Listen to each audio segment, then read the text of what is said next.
and they're like bunk beds that are scattered around the area. And this is Yeah. where the majority of the miners would have stayed.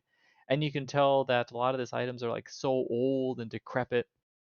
If you were to actually try to sit on any of these beds, they would like fall off. But these are like a lot of these are like actually dwarven made beds, so they're kind of like made in a way where they'll last a long time. So even if the mattressing and the bedding is all like destroyed, the frames are still there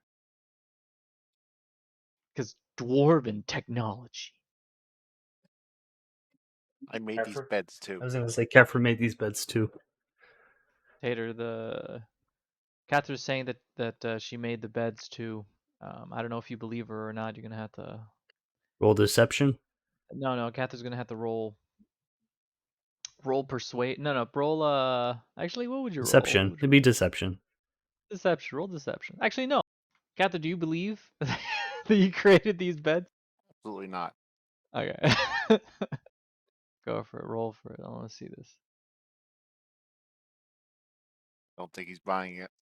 Oh, you know what? I don't You know even what? see the Do a roll. will. Do a will. Just Tater, do do a a will. will roll. Where's Will. Will? Will with your regular Wait, what mods. do you mean by will? You mean wisdom? Will?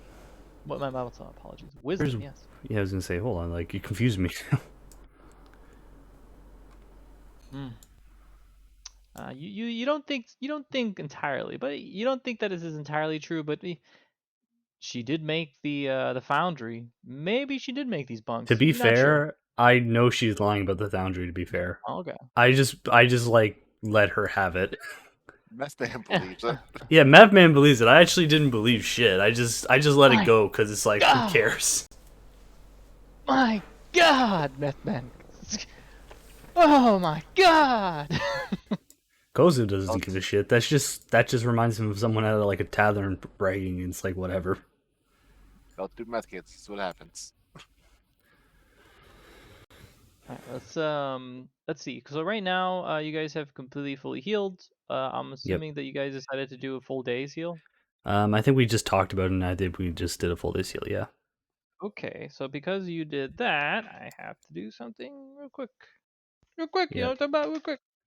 I can't imagine what this will be. Roll more encounters.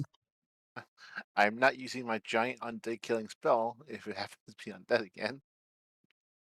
I learned my lesson. To be fair, that actually was a decent amount of undead. It's just that we ran into the one room that was like legitimately challenging, like the hardest challenge in the place. Yeah. And to be fair, I defend the fact you know, and Dell mentioned it to me, and I was aware of it. You know how I was defending the thing and speaking in Dwarvish? Yeah. You know what we could have done, Maddie? We could have just walked away. We could have, but I can't Or do that. yeah, like we didn't have to like rush it like that because it would have stayed in place. I'm a Chival of the Order of the Gauntlet. I have to fight evil. Yes, but you can be smart when you fight evil. I enjoy just smashing this over and over and over again until Dell got pissed off. Let's see. Well, no, it's because it's just it's fucking stupid. I don't know that. I'm not the one with the holy water. Honestly, I am, but I was gonna say you're the cleric. Of the people who would know, you'd be the one. I just forgot that in character I knew. Out of character I knew you needed the holy water. That's why we got the holy water. I just didn't know I forgot in character I was told. maybe I missed that day. I don't know. No, I'm just yeah.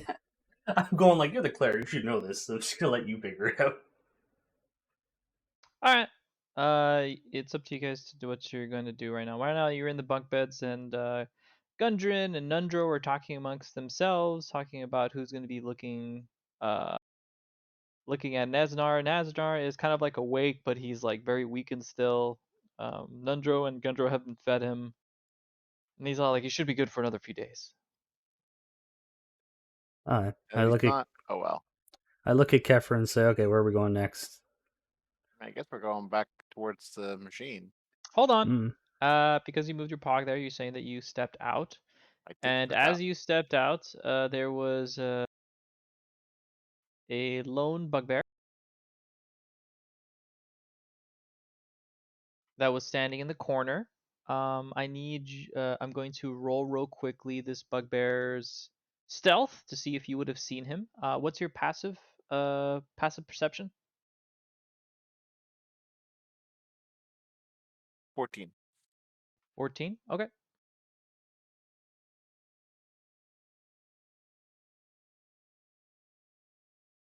Oh wow, he rolled the nat 20. Okay, so um as you stepped out and you were talking about the new path that you will take and where you need to go, this bugbear has an advantageous position over you. He appears in front of you, and as he appears in front of you, he says something in Goblin, which I don't think you speak, right? I don't think anyone does. He says it with so much visceral and grudge that you have no idea what he's talking about, but you can tell that he's extremely furious. As he attacks you, it's one lone bugbear. You see no other bugbears, and as he attacks you,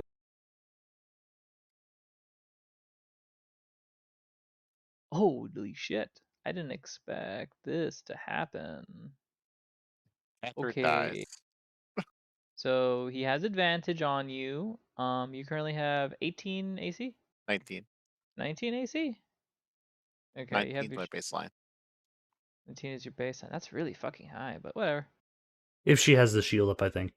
Oh, you get 22. Yeah.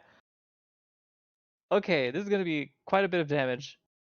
I'm just telling you right now. Um, he has something called Brute, which allows him to have an extra die of damage. So a Morning Star that he hit you with is a 2d8 plus 2, but he's not going to just do 2d8 plus 2, he's going to do 3d8 plus 2. And not only that, he does something called a surprise attack. If a bugbear surprises a creature it hits during the attack, during the first round of combat, the target takes an extra 2d6 damage.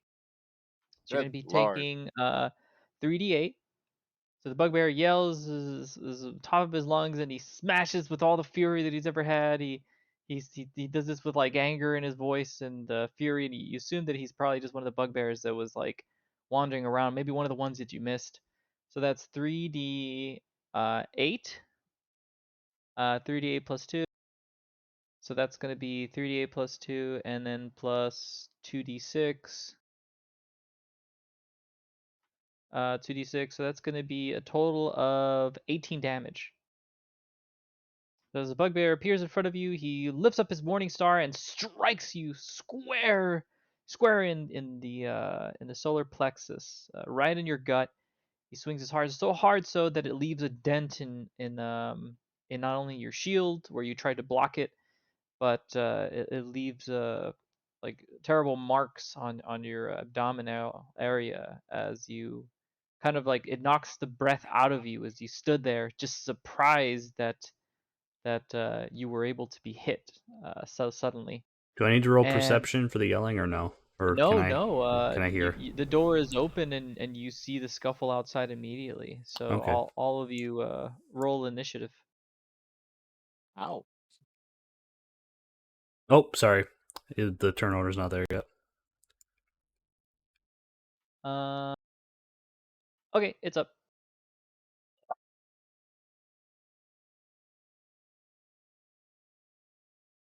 Oh, okay. It took the 15. Oh, good, it gets hit me again.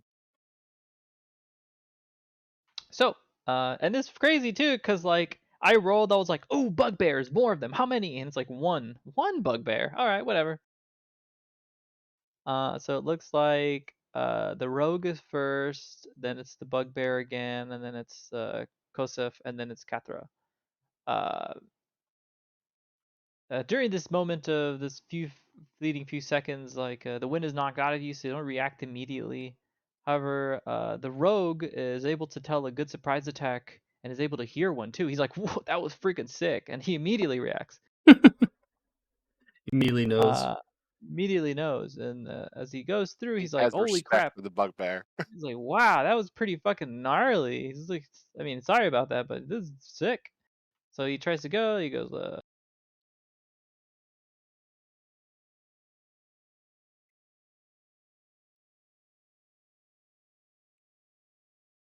and as he does, he hides behind you as he decides to not just normally move, but he moves extremely quickly. He dashes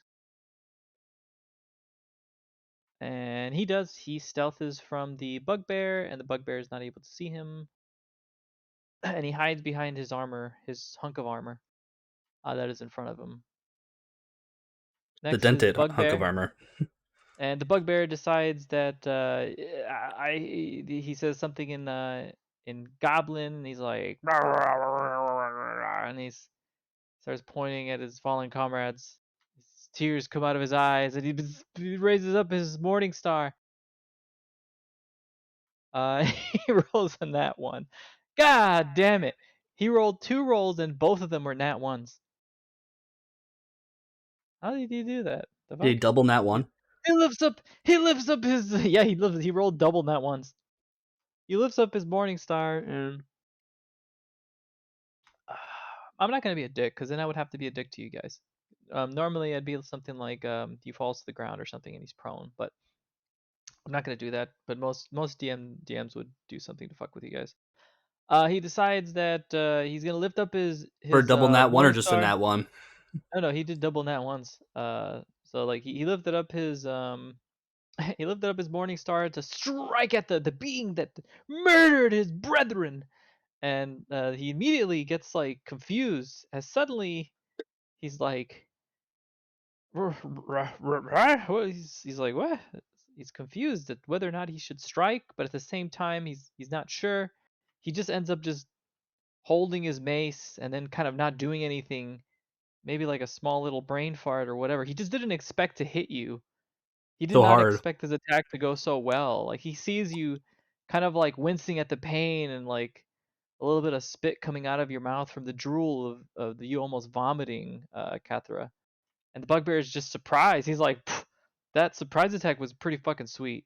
And then he suddenly hear a voice going, I know, right? That shit was wicked. The rogue is right behind you. Uh, Next is Kosef. I move behind him and I attack my Move that longsword. far? It's Hold 30 on. feet. What do you mean? 1, I was 2. here, right? 1, 2, 3, 4. Yeah, 30. If you don't count it, I'll go 25. I don't care. Yeah, Unfortunately, that's I was- 30 right there. You can't really go behind him. Well, wait, you count the space you're on? No, wait, hold on. Yeah. Oh, you're right. Oh, okay, that's weird. I thought it was Yeah. here. I thought I was farther. That doesn't matter. Whatever. Ooh. You I can go thought I right was on the one side. farther. Yeah, There I you thought go. I was here for some reason. Man, I'm looking Alright, wrong. currently Okay. not flanked. I attack with my longsword. It's a hit. Okay.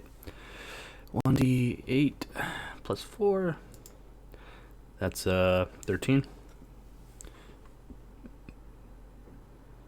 And I have power of extra attack. I attack again. So that was 7 damage. What's the modifier on it?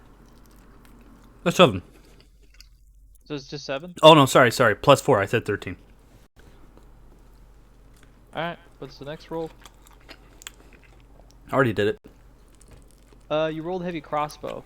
It's the same attack thing. So if you want, I can re-roll it, but it's the same thing. No, that's okay. Say modifiers too? Pretty much plus 8. The damage is different, but Okay, miss. Mhm. What else are you gonna do? and my turn. Okay. Next is going to be Kathra. Kathra, you kind of like finally stable yourself. You wipe the spit from the drool of your mouth. From what you assumed was was a sudden hit out of nowhere that was just like a wicked surprise attack. I gotta made admit, something this though. big and sneak up on me, but so Stealth what happened? bugbear. I'm just gonna attack it, I guess.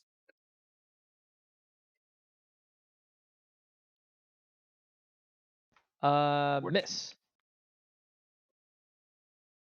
Ah, So as you lift up your warhammer, you strike at the bugbear, but you feel that the strike that hit you right in your gut, it took a little bit more out of you than you were used to, and you lost a little bit of strength in your hammer, missing him as the bugbear kind of like moves back slightly, and he's just out of your reach. You feel a little frustrated, slightly frustrated, only a little.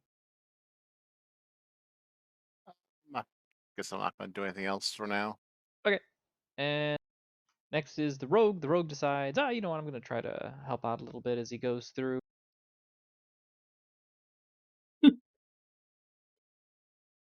goes behind, and as he goes behind, he uses stealth, and he decides that he's gonna stab this guy, and he's all like sha. Oh wait, that's the wrong one. Well, that's the same. It's the same exact roll though. So that's a hit. And as he goes up behind the bugbear, he slashes him. And as he slashes him, he's able to hit him for 46 plus 4, which is 18. 18 damage.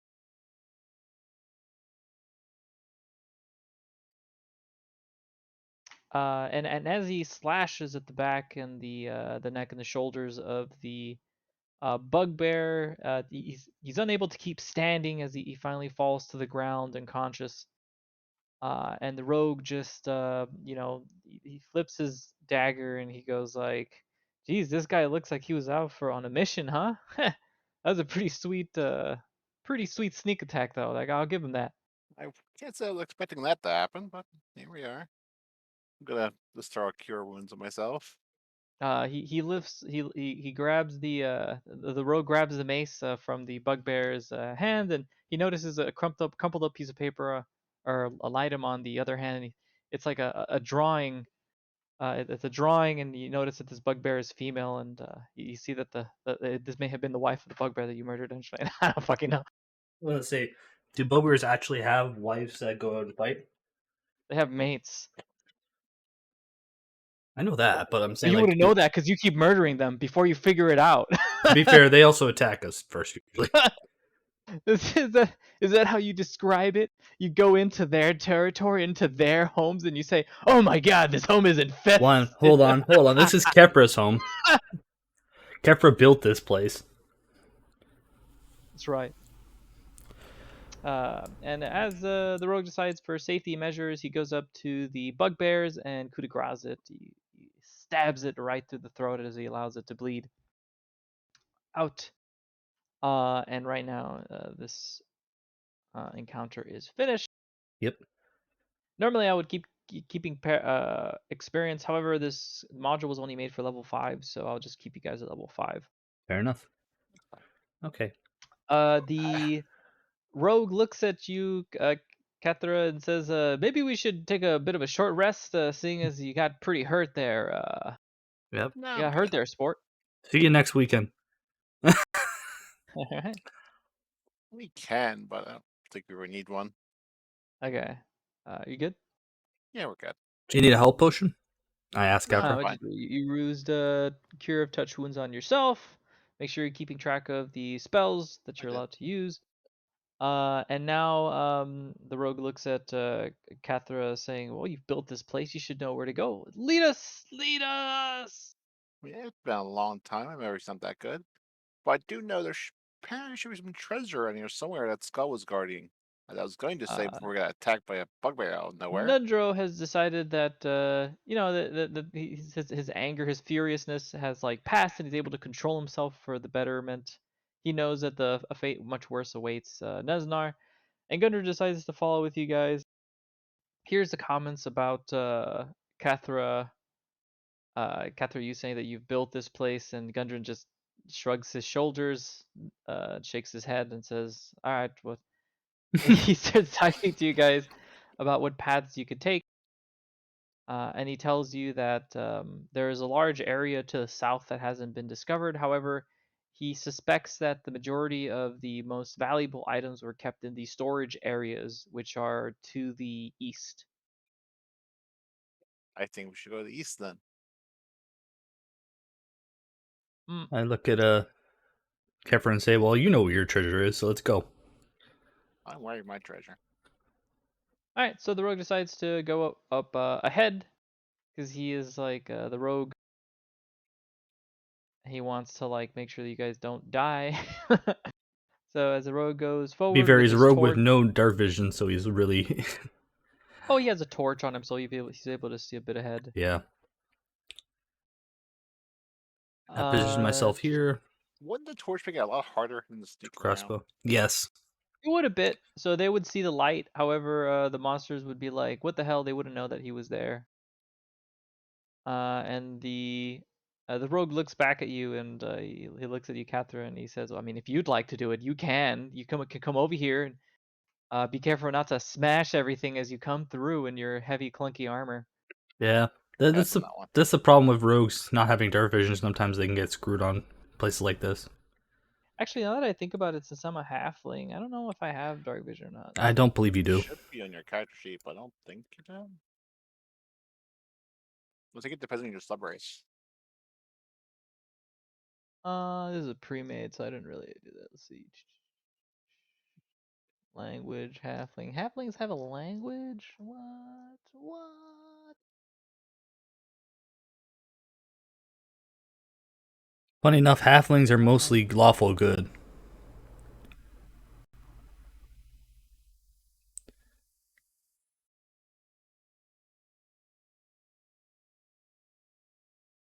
Did we see Cairo perception check in this room in general?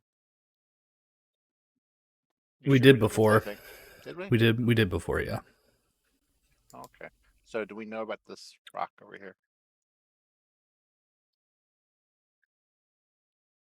Yeah, that was looks like water could have came out of it before.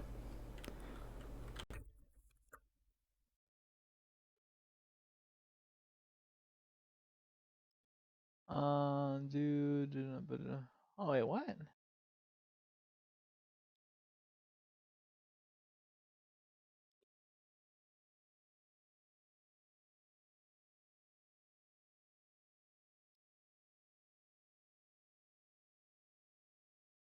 Eh, eventually the halfling will find something, but whatever. Anyways, he goes forward, and he's able to kind of spot a few things. Yeah, halflings don't have star vision. Del. Yeah, he doesn't. That's why I Yeah. said he still has a torch. Uh, a gnome does, Yes. and That's why they like caves. yep, So right now the halfling is going forward, and as he going forward, like the lights illuminate certain paths. He noticed that certain areas. He talks to you guys, saying that he's found a few rooms, as he says this quietly to you guys. yeah, He says that of these, he's found one room that's quite large that has like a double door, and he's found one place that has sort of like this hallway going to the north. He's not sure where that's going. As he decides, he's gonna go around the corner, kind of like with a torch and this like illuminating certain areas. He illuminates this spot. And as he does, he notices that some of the areas also have like a path going down. Gundren decides to follow behind with you guys. He's able to see everything pretty well. And as the rogue heads down, he looks over this ledge, and he's able to see the room that's a little more to the south. He describes it as being a room that has another set of double doors. He's kind of confused. He's like, "Hey, wait a second. Wasn't there like there's like these other rooms with double doors?" And then he looks a little more mm. south as he sees this like pathway. So he tells you guys what he finds as he goes towards you, and he says, "Yeah, there's these two rooms, path to the north, path to the south. I don't know if you guys want to look through these rooms or go north and ignore them for later." Um, I look at Capra and say, "You, I don't know. I can't see shit." yes, I know the area very, very well. I guess we can check these rooms right here first. I'm gonna go over to this back door and listen, see if I hear anything. Okay, so let's see. Da, da, da, da, da.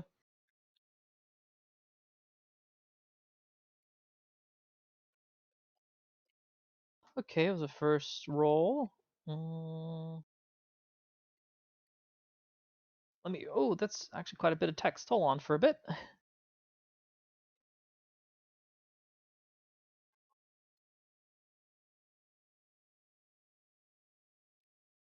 Yep. You go to the northernmost door of this room that you found. The door is scorched and cracked, its iron hinges partially melted. It seems that if you decide to open it, you'll have to force it open.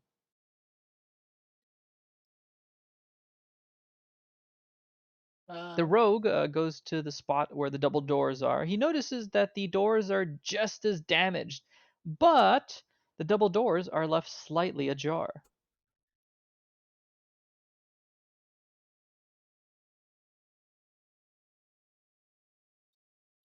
hmm. I don't really know if we should go in here right now because these doors are pretty screwed up, like melting.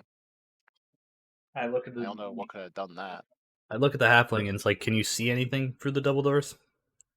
Hold on. Before you guys do something, I have to read this. There's quite a bit of text here.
What the fuck? Okay. Hmm. This is a weird thing. All right. Uh,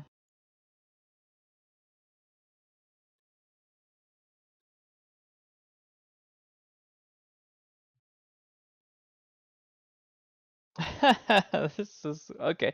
Okay. You can do whatever the fuck you want. All right, let's go. So did Methman see anything in there?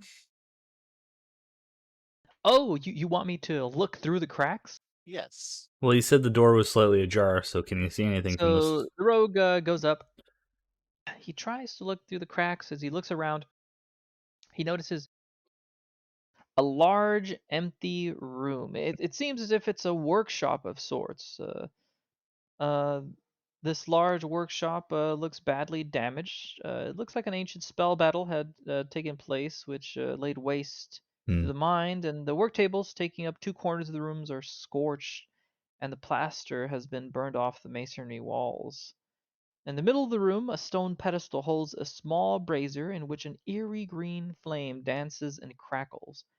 The brazier and its pedestal appear to have been untouched by the forces that destroyed the area. Behind the brazier, a green flame floats, a spherical.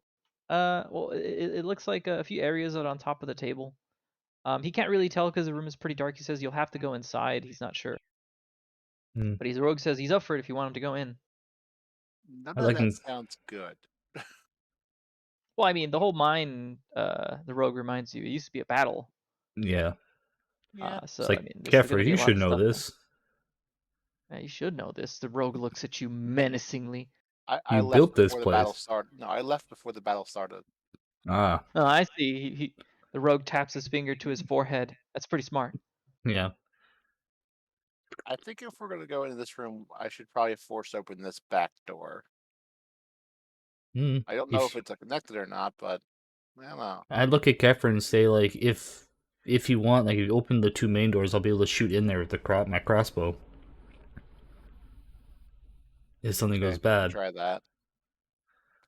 Not really keen the frontal Well, assault plan. regardless, we're gonna if we open the back door, we can open both doors. If you want to open the back door, and I'll watch the front while you guys do that. We'll go with your plan. It's just as no. Hold on. This is the only suggestion is I don't know where. If you think that the back door is safer, do the back door. I just won't be able to immediately cover you. But if the back door, if we can get for the back door without disturbing whatever, and then that's probably the better plan. I'm just giving you options here. Let's go with your plan. All I right. don't really. I don't know. The rogue's like, "What are you, chicken? Just go in the Yeah. room. All right. Isn't this your place? Go Yeah. in like you It's like, own the Kefra, place." you designed this I'm place, so I trust your judgment. So I aim my crossbow at the door for Kefra to I'm open gonna it. prepare first and cast a bless spell. So we have 1d4 extra if we need it. So why do you roll a strength check to get the door open? No, the door is slightly ajar. It is heavy, however, with a bit of muscle that's not too much beyond what you have. You're able to push forward. Just remember that you do have a strength of 20 now once you're wearing the gauntlets. Well, 19, but yes. I'm just No, rolling perception. they should be. Are they 19? I thought it was 20. You I said think 19. I think 19? Maddie Okay. had 18 before. No, I had like 14 before. Oh, okay. And it set you at 19. So let's see real quick.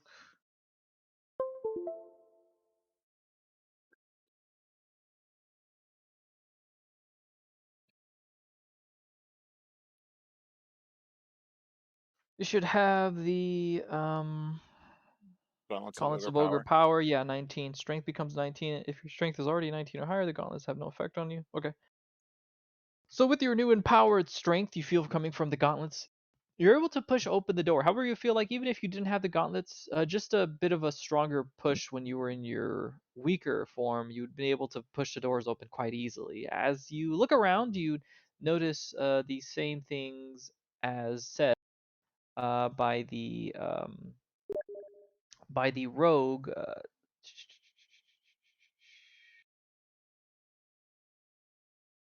Um, Beyond the brazier of green flame flouts a spherical creature, and this spherical creature, measuring roughly 4 feet in diameter, 4 eye stalks protrude from its center mass. Two on each side. In the center of its body is a large eye that stares at you. "Hello," the creature says in a thick, burbling voice inside your head, as the creature is currently tending to the tools that are on the scorched desk that looks quite badly damaged. However, although badly damaged, it looks very neat and organized. What are you doing in here? The rogue looks at you, Kosef, and he says, "She's gone insane." Yep. I rolled Uh, perception. Do I see anything when I rolled perception when she opened it? sure, go ahead, roll No, perception. I did already. Uh, That's what I'm saying. you Just you look when. through and you hear nothing. You hear a bit of moving inside the room. However, you don't see anything. Mm, I look at The rogue Cathra, inside you said, "What are you doing, Thier?" What you hear in your head specifically, and no one else hears, is the burbling voice speaking and saying, "I am here to guard the area of which I was assigned." He looks around, starting to move things to side, some knickknacks, and he tells you that my purpose here has been is as I was summoned some time ago. I've been here keeping everything safe. However, the mine has become quiet of late. I wonder what all the workers are doing. I'm gonna do a bluff. We let some of the workers go. We are the new owners of the mine. This taking stock of everything in here. Okay, you're gonna have to roll charisma. Yep. I look at Methman and say, I don't know. She must be talking to some automaton or something that she created in the workshop. The rogue looks at you and says, I think she's finally got insane. She doesn't realize that the mine is abandoned. Hmm. She just thinks that Hmm. it's just full of people now. She's oh god, I'm so May, sorry may, for. maybe She's maybe gone that insane. maybe that 6 sneak attack just destroyed her. Right? As you speak to the spectator, he looks at you. The spectator looks and he speaks again in your mind in this burbling voice. He says, "I don't quite believe you. You'd have to have some kind of documentation, at least something to show you. Either that or you can bring the one who summoned me. He'll tell me. After all, my task was to protect this area, he says, uh, while kind of like speaking to you very formally. He's like, however, unless you have some kind of proof that you are the owner of this mine, you may come in. However, you may not take anything, as I am guarded with keeping everything safe. Though you may be a worker that's new, as I am not familiar with you. I will have to call one of the summoners here in order to guide you more properly. Though, as I don't know why you don't have a chaperone. The spectator goes back to moving items around, kind of rearranging them neatly, and then rearranging them again. Not very quickly, but slowly and methodically. You're right. I was just messing around a bit. I think I must have lost my chaperone, but who's in charge here anyway? I've just kind of confused where I am. He tells you of an old name from an old dwarvish name. He tells you that that is the owner of the mine. It's a name that you're not familiar with, and you have no idea of who it is. And he tells you that some of the you may find some more information by some of the workers that are around here. They'll probably know more. Maybe you'll find some of the managing helmsmen as he continuously moves around his knickknacks. As slowly he moves to the other he slowly moves to the other side of the room, and you see this large green thing floating around, and Cathra's speaking to it. The rogue immediately looks at this and he goes, "Whoa, a talking ball!" The See, rogue looks at you and he says, "Cathra's not attacking it. Does that mean that Cathra is this Cathra's child?" I told you this was Kefra's automaton, remember? Oh Obviously, no. she made it. The spectator then goes to the other side of the table. He starts rearranging the items. He puts them in a completely different order than he puts them back in the other order. Everything is kind of neat, but at the same time, he's kind of just sitting there. And he's Me? just looking at you constantly. He looks at you as he warns you, make sure you don't take anything from the room that you're not allowed to take out. As I see it, you're most likely a new miner, so you're not allowed to have anything. This workshop is in pretty bad disarray. Did did you get in a fight with one of the workers here? The you're gonna have to roll for let's see. What are you trying to do with this conversation? Just trying to get some more information out of him.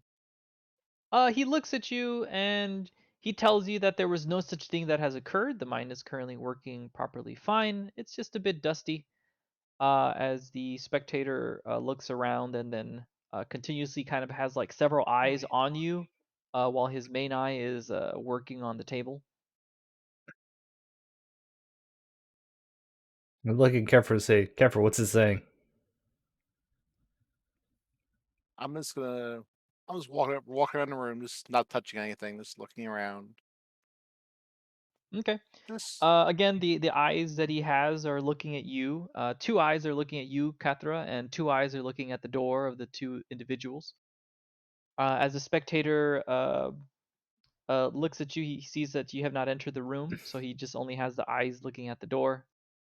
As the spectator continuously like moves things around the room, as you look forward, you see that the room has been damaged quite a bit from the battle. It has scorch marks again. The door itself is a bit damaged, as you'd seen for earlier. The door that you see there, the iron hinges are partially melted and a bit cracked from the scorch marks. You may have to force it open, as the hinges may not work properly. I go over to Gundren and ask him if he has any idea what's going on. The Gundren comes up to you and he says, "What do you mean? What's going on?" As And he walks forward and looks through the door, he sees a monster and he goes, "Bah!" and he steps back. I look at him and say, that. Do you know He's like, anything "I don't about know." Do you know anything about it and why Kefir is just talking to it and we can't hear it? Gundren begins frightened, and he goes, "Why is she not attacking it? Why are you all not attacking it? It's a monster. The guys, what, that thing will kill us. I What look is at that I thing?" look And he at Gundren walks and it's back. like, I don't know, Kefir wants to do it this way. As he goes back and he says, "Don't make me go near it unless you've taken care of that monster." As he goes back to the corner, very a bit frightened, as he's not an adventurer and he's not willing to throw away his life Hmm. quite yet. As the rogue Uh, looks around and he's like, "Oh," as finally the rogue hears something in his head, of which the rogue replies, uh, "Oh yeah, buddy, I'm a new guy in town. Let's look at some of these tools you got, huh?" He starts looking at the flame. Everyone on Arcane on the flame, see if it's. I know it's magical, but is there a special deal with it? Roll.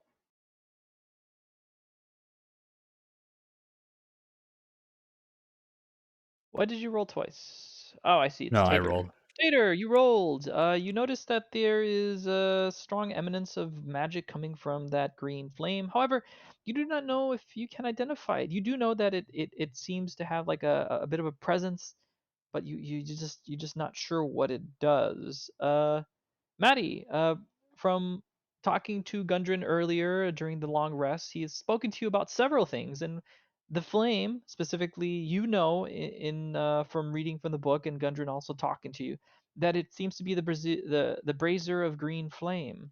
As you look at it, you realize that it is the source of the magic that suffuses the surrounding caverns. But you know this, that how it was spoken of in the book was much more powerful. Yet this is it must have the magic from it must have waned over the several years that it has been left alone, to the extent that it can no longer be harnessed to permanently enchant magic items. However, you do know that in the book it mentioned that any non-magical weapon or armor bathed in the green flame for at least 1 minute becomes a stronger weapon. It translates to about a +1 armor or +1 weapon, respectively, for 1d12 hours. So it comes depending on how long it bathes, it can be for longer or shorter, but usually it's anywhere from 1 to 12 hours.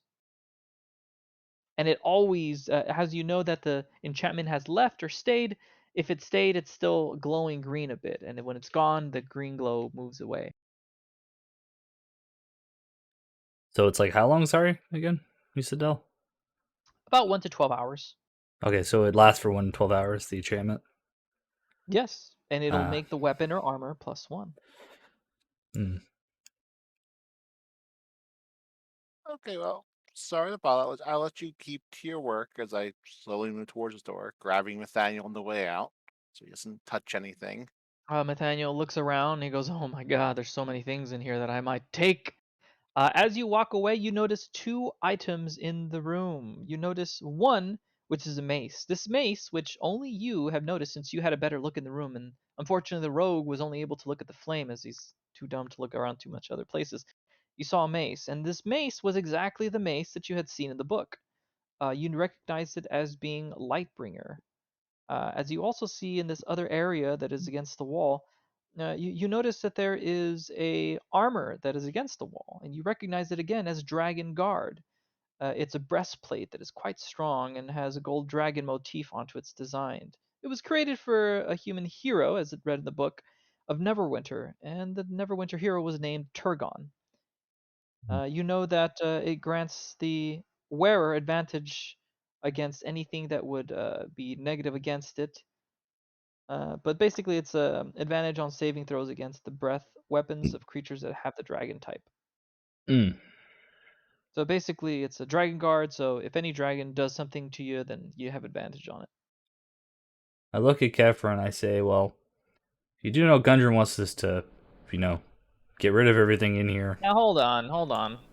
You look in the room. However, you didn't see these items as they No, no, weren't in no, your no. I'm not view. talking about the items. I'm talking about the monster. Uh, I'm mentioning to reminding Kefir that Gundren hired us to kill everything in the cave.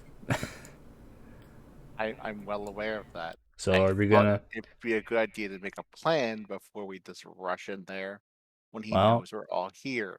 it looks like a giant The rogue looks glowy at green both of thing. you and he goes, "Let's talk about murdering the thing right on the side so it could hear us. Yeah, it'll psych him out."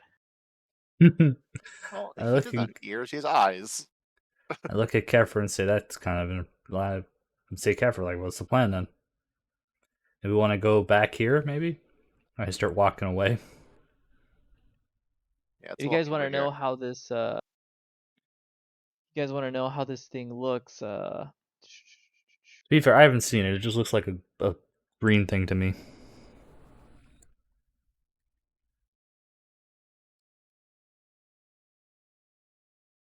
Here, this is how this guy looks. You see it now? Could I actually see it, or did we just see like a green spectral thing? Oh, you saw it. You saw it. You saw this monstrosity moving around. However, he was speaking to the rogue and to Kathra. You, however, never entered and you never spoke with it. However, it did keep its eyes on you. So I look at Kefir and say, "Is there anything in that book of yours that could help us defeat it?"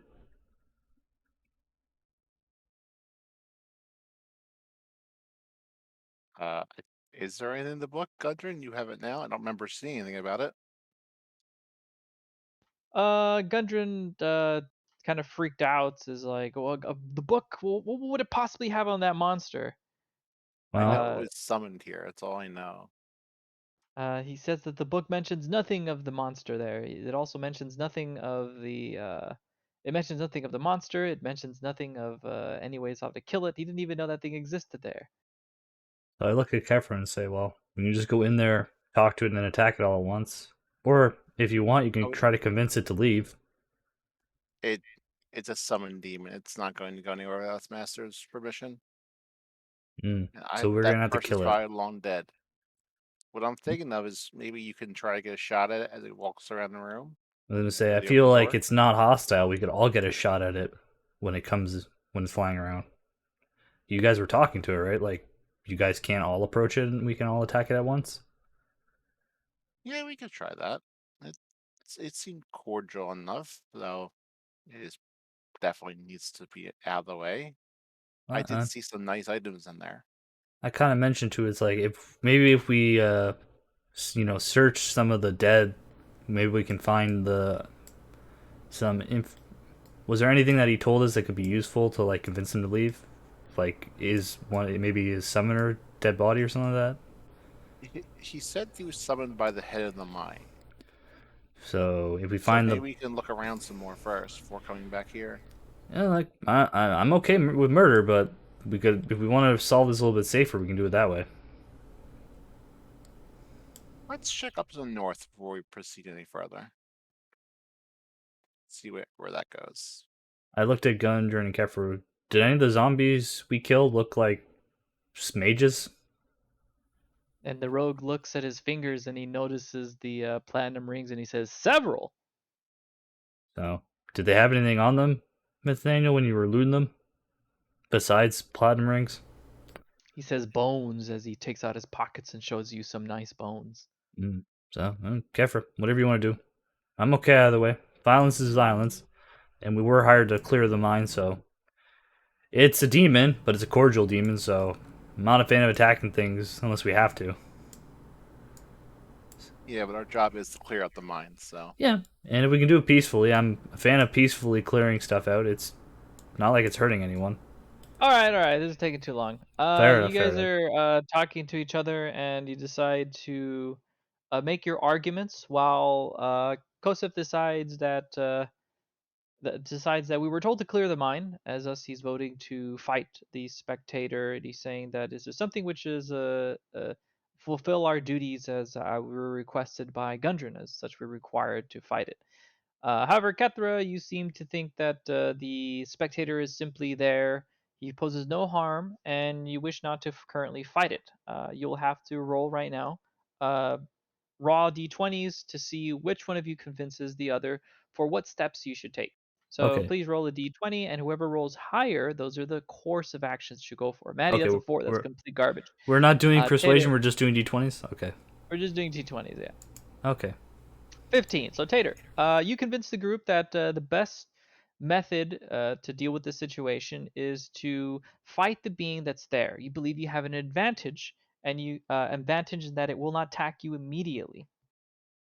Yeah. Sorry, I'm trying not to be pedantic with like ideas. I'm just trying to come up with other options if you want to push them. My bad on I that. get it. It's just, I've been in this situation before, and usually this discussion leads for Yeah. a while longer. I was just offering to Kefra like he gave us another solution if you want to try that solution instead of violence. But I'm okay with violence. So we're doing violence. I Do you guess want I'll to join roll? back in. Do you want to roll for any information you might know about the monster that's there? Is it animal handling or arcana? Arcana. It's not a bear. No, but it still asks the question because sometimes demons.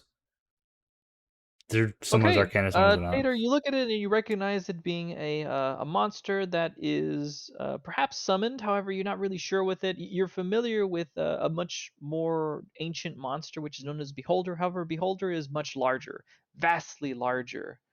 The Spectator, however, you haven't heard it, so you don't know what it's speaking of, but you know that they're telekinesis. No, they have No, the no, ability to it's telepathy. There you go. telepathy. Yeah. And as Maddie, you start talking to the group, you mentioned that the monster there is not a beholder. However, he is a subspecies of beholder. He is known as a spectator. Spectators are beings that have that are quite proud, and they're also constantly speak down to the creatures below it, seeing themselves as the perfect beings, and any deviations of how their appearance is are unfortunately they hold with disdain. And the spectator, they have a bit of just they're just a little crazy, you know. They communicate primarily using telepathy, even though uh, they're able to speak normally. They decide not to, as they feel that it's a waste for a non-perfect being. Uh, and they're civil, and while they're on guard, they're openly discussing its orders and its summoners' wants. However, if you were to speak more with it, you'd probably get a little more of an idea of what its personality is. However, spectators for that have been summoned for too long are known to be a little crazy, as they might invent imaginary enemies and refer to itself in the third person, or they even try to adopt the voice of its summoner. And the spectator, you notice, was a bit odd in its demeanor and manners, and how it spoke, and how it looked around suddenly, frantically, every now and then. Okay, well, this one is been here quite a while, obviously, because the mines are old. But let's see if I can get close to it before we start shooting at it.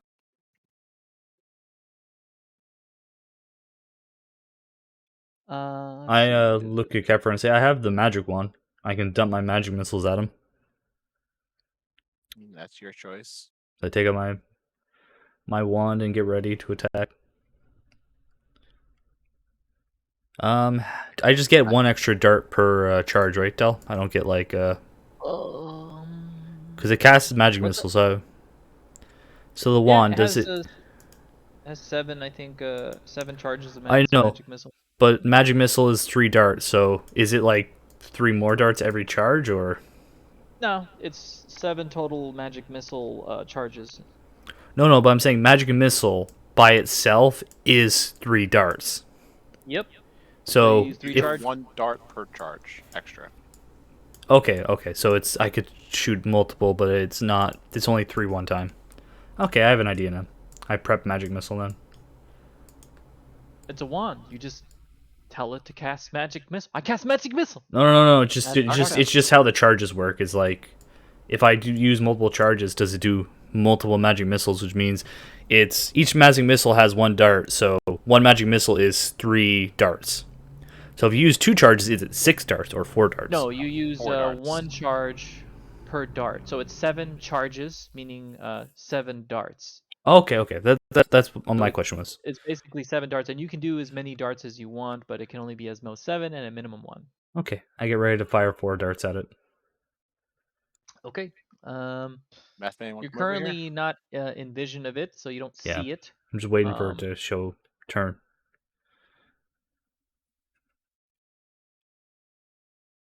Okay, hold on.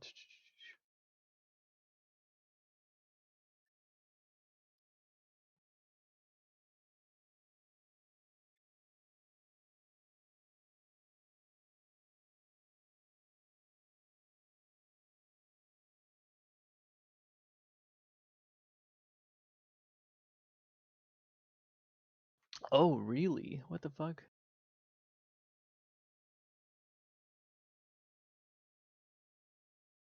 Hold on.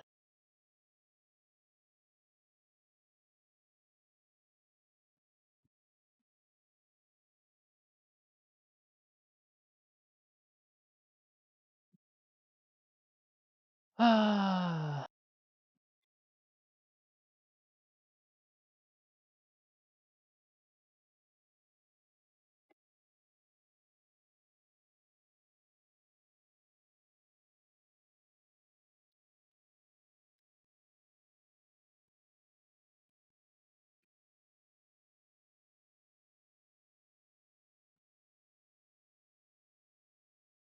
What an odd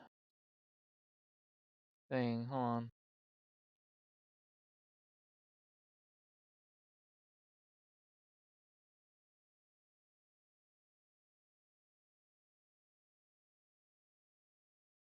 All right.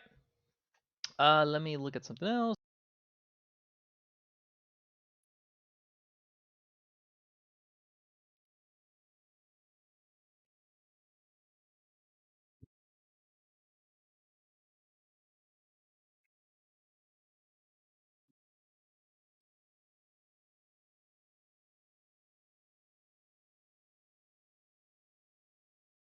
I'm trying to look for this.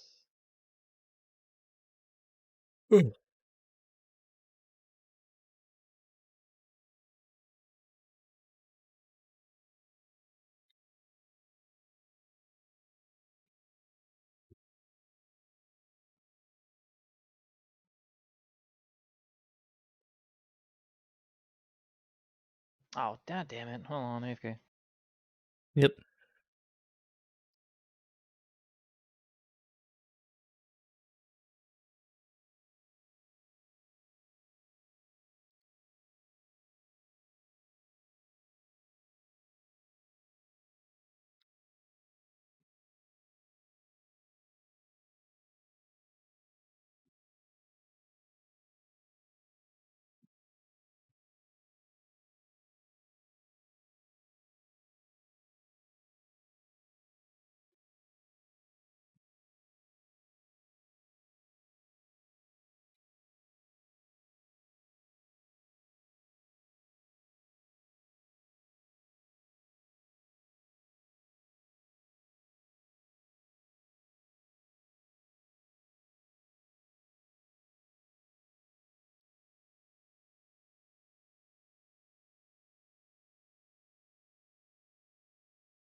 I'll be right back in a second.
Ah ha ha ha.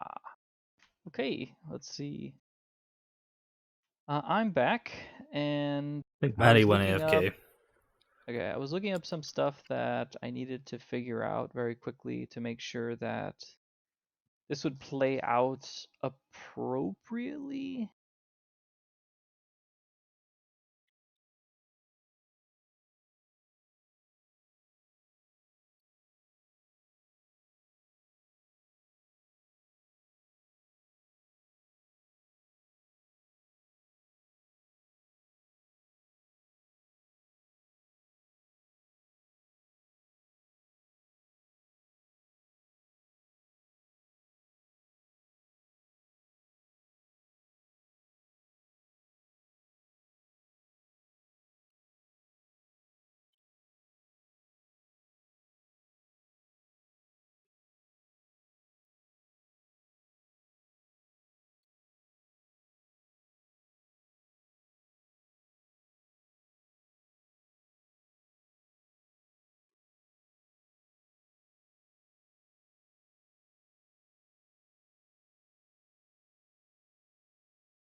Oh,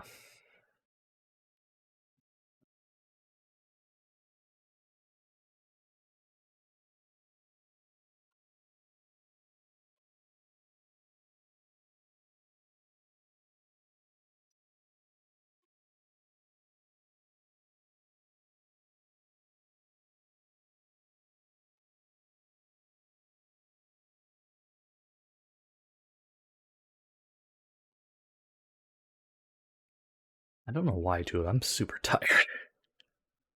It shouldn't be too long. I think Yeah, this room and maybe the next room, and you guys are probably already be set. yeah. Well, there's like the lake, right, and then like the room down here, and there's like maybe another area because we missed the whole south area, right? Yeah.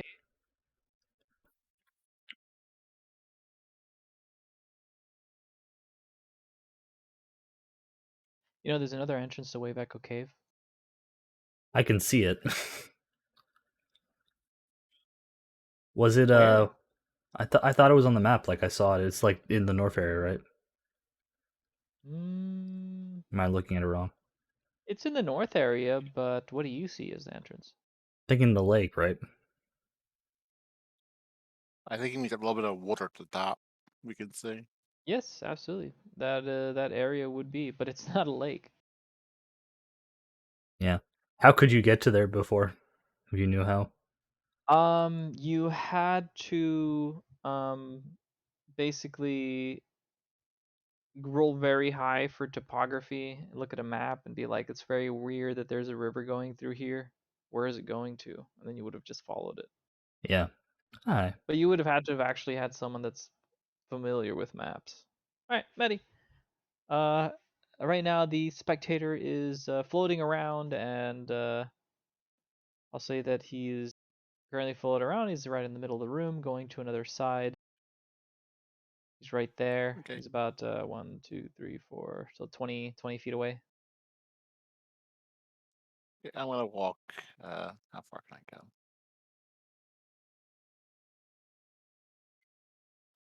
I assume I'll that walk to man's doing here. stuff too. Just out talking as I walk, going. Oh, before I go, what's this weird brazier? I saw it here before I left. The spectator kind of like says again in a kind of like a very like a voice is like he says, "Ugh, this of course you wouldn't understand." He says that it was the what did he say?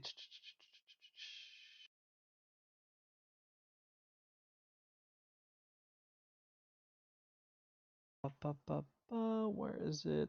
He tells you obviously you wouldn't know what it is because you're probably not smart enough to know what it is because you're not like my summoner who's extremely intelligent. However, he's still even as a however is he's not very intelligent in terms of beings like myself. However, they were able to forge some. They were able to make something that's called the Forge of Spells, uh, which they imbue some of this divine magic flame to any items that are resistance to fire, and it envelops it. And he tells you like a bit of detail of it. However, he tells it to you so quick succession that you get a little bit lost in all the manners that he says, and eventually gets to the point where he's speaking too fast for you to understand. And then he looks at you kind of with like a little bit of disdain, and he goes, "Of course you wouldn't be able to understand. But what you understood about the whole conversation was this was something called this was the spell. This was the Forge of Spells, which had made the mine so extremely famous. This is the Forge of Spells, and this is the thing that which has created such a large group, such as a Black Spider, and it will eventually cause other groups to come to try to reclaim it." Okay. While he's talking at the end, I just nod my head towards Kosov. Okay. I fire 6 of the 7 charges of magic missile. 20. As 20 damage towards it. As the spectator is looking in your direction, he spots the spell's magic missiles coming towards it. However, the spectator has an ability called Spell Reflection. As the magic missile seems to almost hit the spectator, it oddly enough starts reflecting and curving towards the other side of the room, directly towards you. Kosef, you take 20 damage. The spectator then does a grumbling, angry sound, of which it causes a fight to initiate. He says in a mental rage that you may not be, you probably aren't miners. You needed more soot. He should have known. He should have known. As he starts grappling, you're here to attack. You're here to take. You're here to destroy. I must protect. As he starts screeching, and roll your initiatives.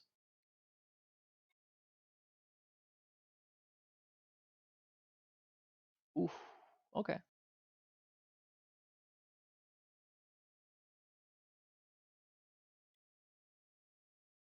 Okay.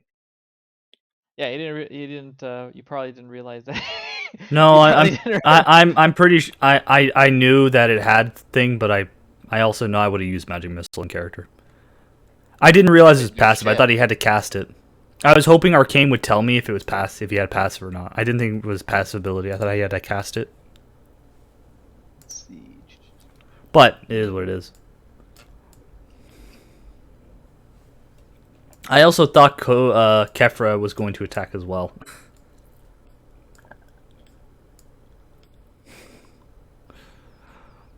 Which is whatever. Yeah, I was kind of waiting on that too. Like maybe Yeah. hammer time, you know? Yeah, it's like I was waiting for the Kefra attack, but Kefra said, okay, attack, so I attacked. So, It looks like right now it's going to be the rogue as third, spectator second, and Kosef, you're going to be first. So, real quick, let me turn this on. There was no music for a while. Alright. Alright. Kosef. I pull out my crossbow and I shoot at the thing. You're not going to react to the multiple magic missiles that reflected and hit you? Oh, sorry, yeah, I was gonna yell at Campers like, why do you not attack it? What the fuck? And I start I start tapping my chest because I just got hammered by multiple magic missiles. That's a hit. 1d10 plus 4, that's 10. 10 damage. Yes.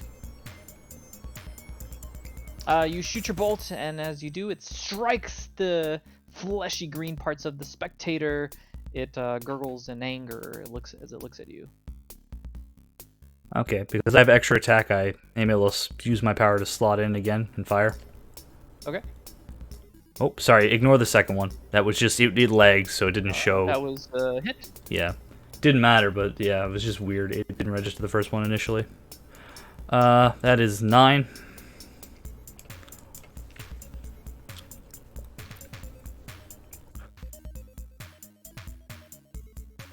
Okay. Okay, and I guess I hit him with 9, so I use bonus action second wind to heal. Which is hit points equal to 1d10 plus your fighter level. Sucks. Oh well. That's pretty mediocre roll, but whatever, I'll take it. That's 8 healing. You start feeling this wind, the second wind that you feel the strength invigorating you. However, it's not quite as much as you thought it would be. You feel that it's a bit lacking in what you believe would happen.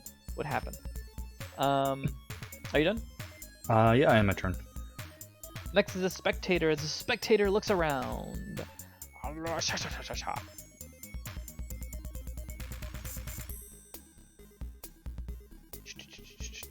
Let's see. The spectator, being close enough to Cathra, decides that he is going to bite this creature who is right next to it. It decides to chomp.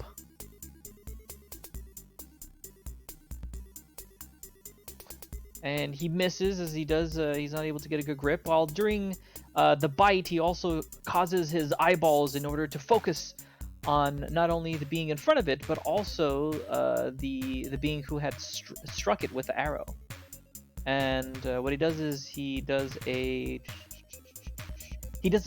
powerful ray that hits you, Kosef. You're going to do a wisdom DC, a wisdom saving throw. Just roll wisdom. Mm-hmm.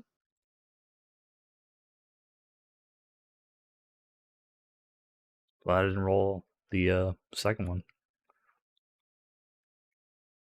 Still a fail, I think. That's a fail. So it hits you with something that is a sense of confusion takes your body. You're not really sure. You can't really move around beforehand. You feel that there is something which is causing you to not be able to move properly, and you're not able to move your hands in the way that you want. You're currently confused as to what's going on. Cathra, you're going to do a Constitution.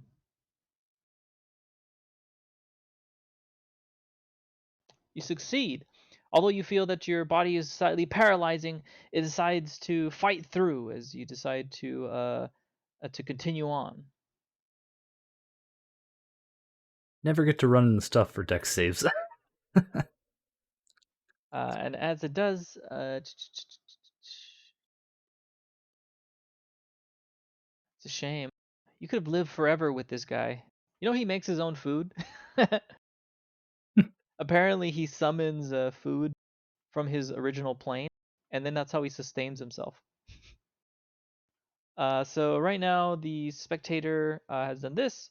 Kosef, you feel like you're a bit confused, and on your turn, you'll be able to do another saving throw to try to get out of this rut that you're feeling of, unable to understand what's going on. Next is going to be the rogue, and the rogue decides, you know what, I'm just gonna go behind what's her name and try to hide.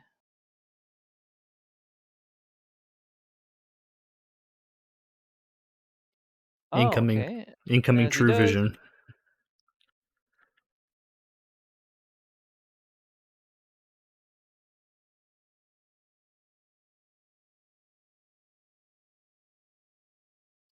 oh wow, he does have that. Okay. Uh, what is perception? That's wisdom. Ooh, I did it. Okay, so the rogue sneakily hides behind the dwarf, and as he does, he decides to appear suddenly,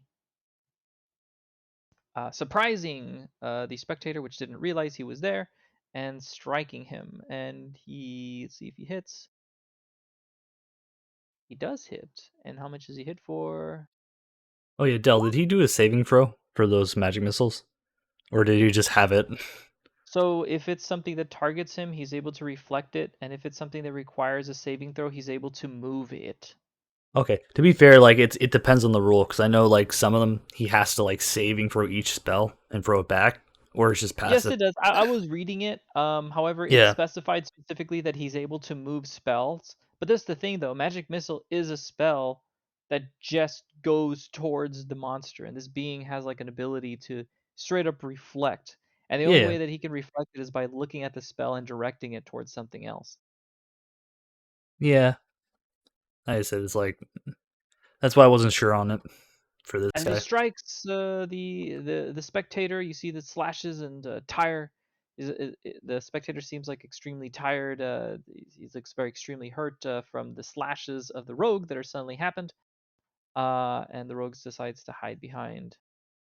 What's her name again? After Let's see. Ooh, okay. And the spectator looks like he's on his last breath. Kathra. okay, I'm just gonna take a swing at him.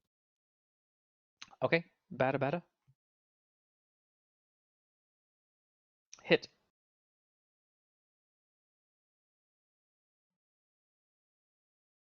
8 damage.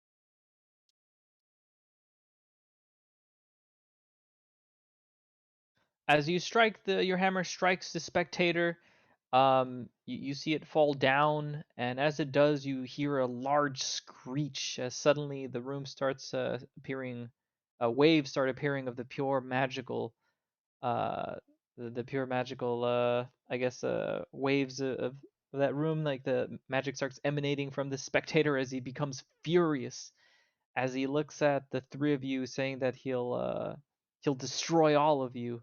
However, as he's about to unearth an extremely large amount of magic, specifically towards Kathra, that's powerful, extremely powerful wave. He slowly starts dissipating as he starts saying that if he's ever summoned again, he'll search and destroy you three. And he disappears. I expected a lot more out of that guy. Well, I mean, he's been summoned for quite a while, and he's only True. there on the amount of power that the summoner has. So even if the spectator itself is more powerful, the summon he can only confine Summoner's himself dead. to whatever the summons does. Well, the summoner was quite powerful, so Yeah. I mean, he survived much longer than he should have. But that's because the lingering magic from the forge of spells was there, Mm, which kept him kind of like his contract alive because the magic was still constantly feeding him to be in this yeah. specific Do you want plane. me to roll another wisdom check, Dell? Why? Because I'm still confused. Yeah, sure, roll. You look around yourself and you're still a bit odd. You cannot move as you feel your confusion is still lingering, maybe getting even worse. The rogue and Kathra, guys are currently looking around the room. As the rogue looks around, he starts going, "Oh, is that guy okay?" As he starts pointing to Kosef. I'm gonna say, Should Dell, be read your fine in a few DM. minutes. Am I supposed to do that or no? For Confusion Ray? Uh, for Confusion Ray, usually you're supposed to be able to like you can't move. No, but But you read what I can take. sent, cause yeah. Okay, so you want me to roll a die?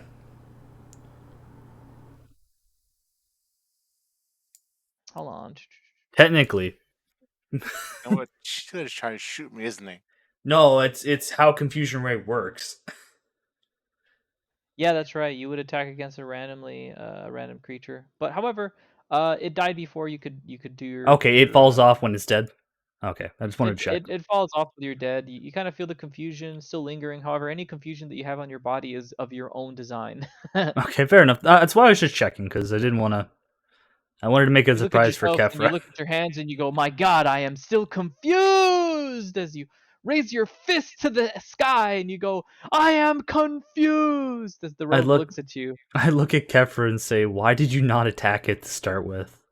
I was kind of surprised by the magic missiles bouncing off of him into your And face. also, why did you not tell me it can reflect magic missile? How was I supposed to know that? I'm not a demon You summoner. told me what it was. How'd you I not don't, know this? I don't know everything about it. This feels like a very important thing to know. I've never seen one before. Do I look like a wizard, do you? I'm You're gonna go look cleric. at It's a that hammer. demon. Yeah, I'm not. I don't summon demons. If you haven't noticed, I roll perception for loot. where's that hammer at?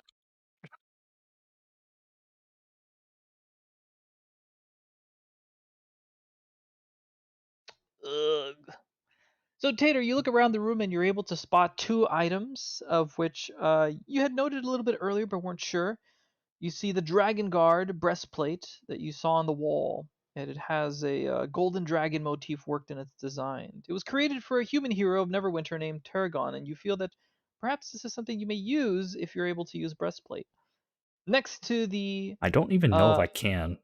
on the How do other side you? of the room, there is a mace, and this mace is known as Lightbringer. It was made for a cleric of Lathandar, the god of dawn. The head of the mace is shaped like a sunburst and made of solid brass. Named the Lightbringer, this weapon glows as bright as a torch when its wielder commands. While glowing, the mace deals an extra 1d6 radiant damage to undead creatures. I want that thing. Yes, so if the creature is undead, it'll take one extra 1d6, and that is quite good, specifically in this cave.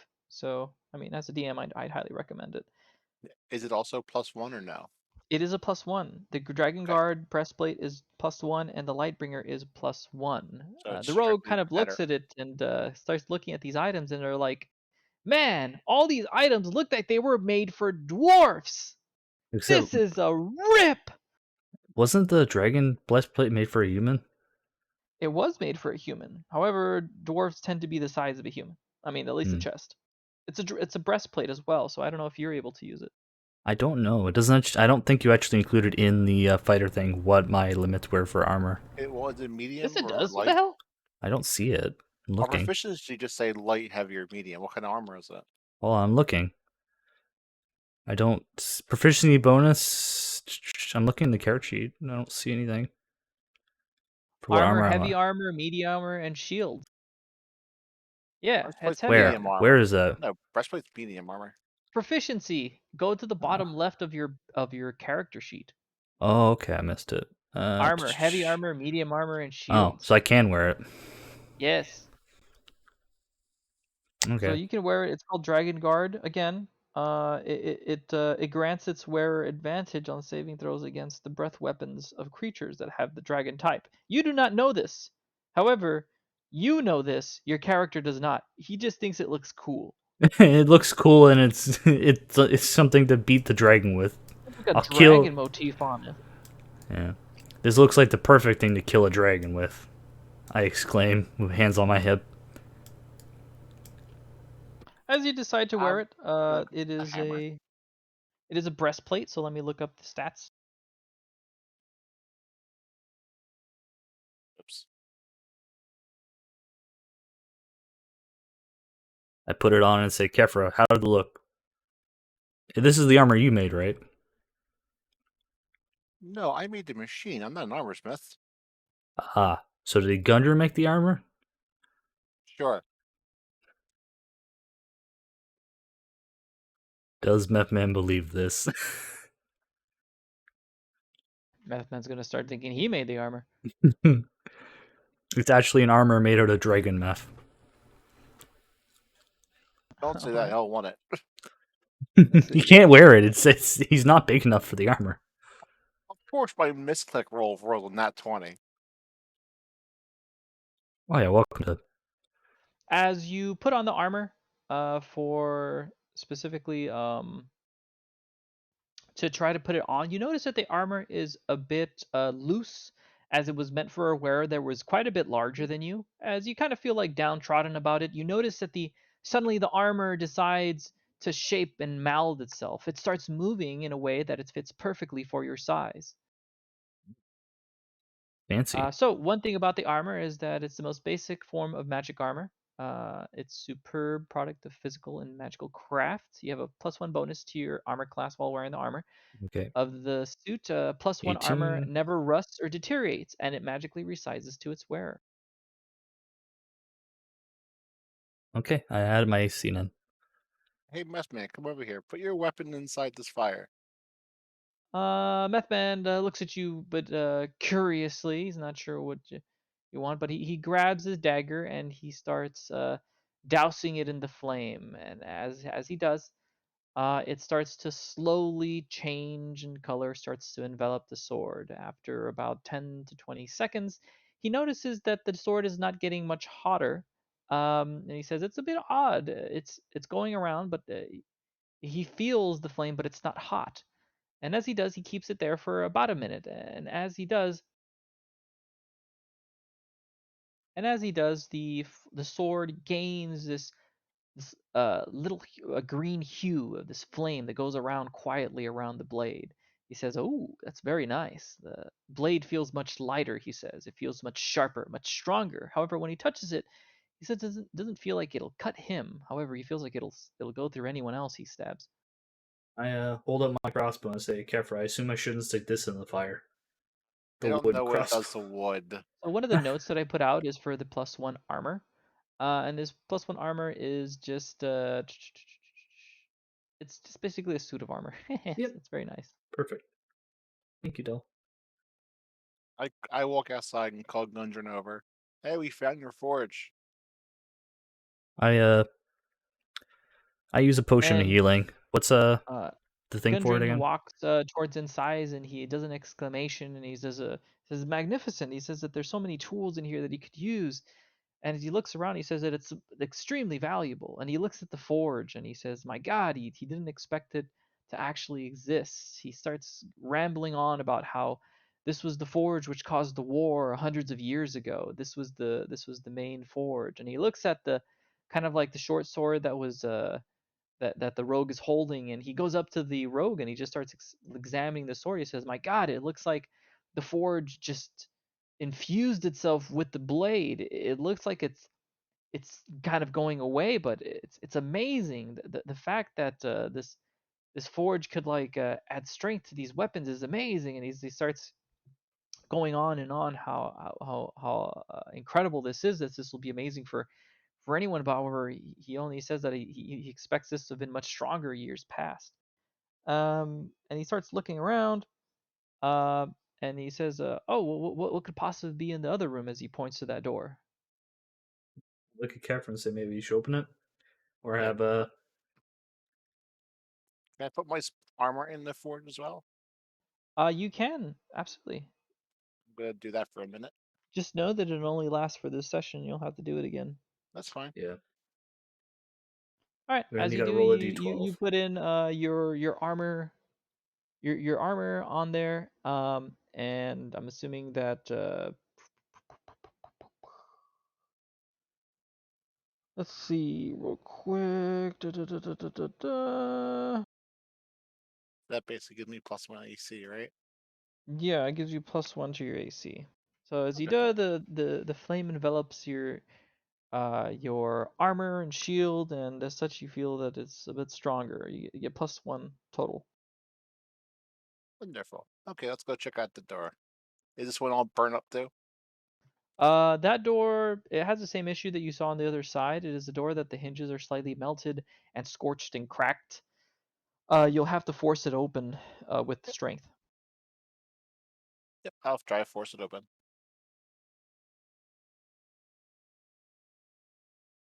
You try to push it forward, and you hear cracks and creaks, and the metal starts to bend. However, you say, "Oh, this wasn't good enough. I'll have to try again."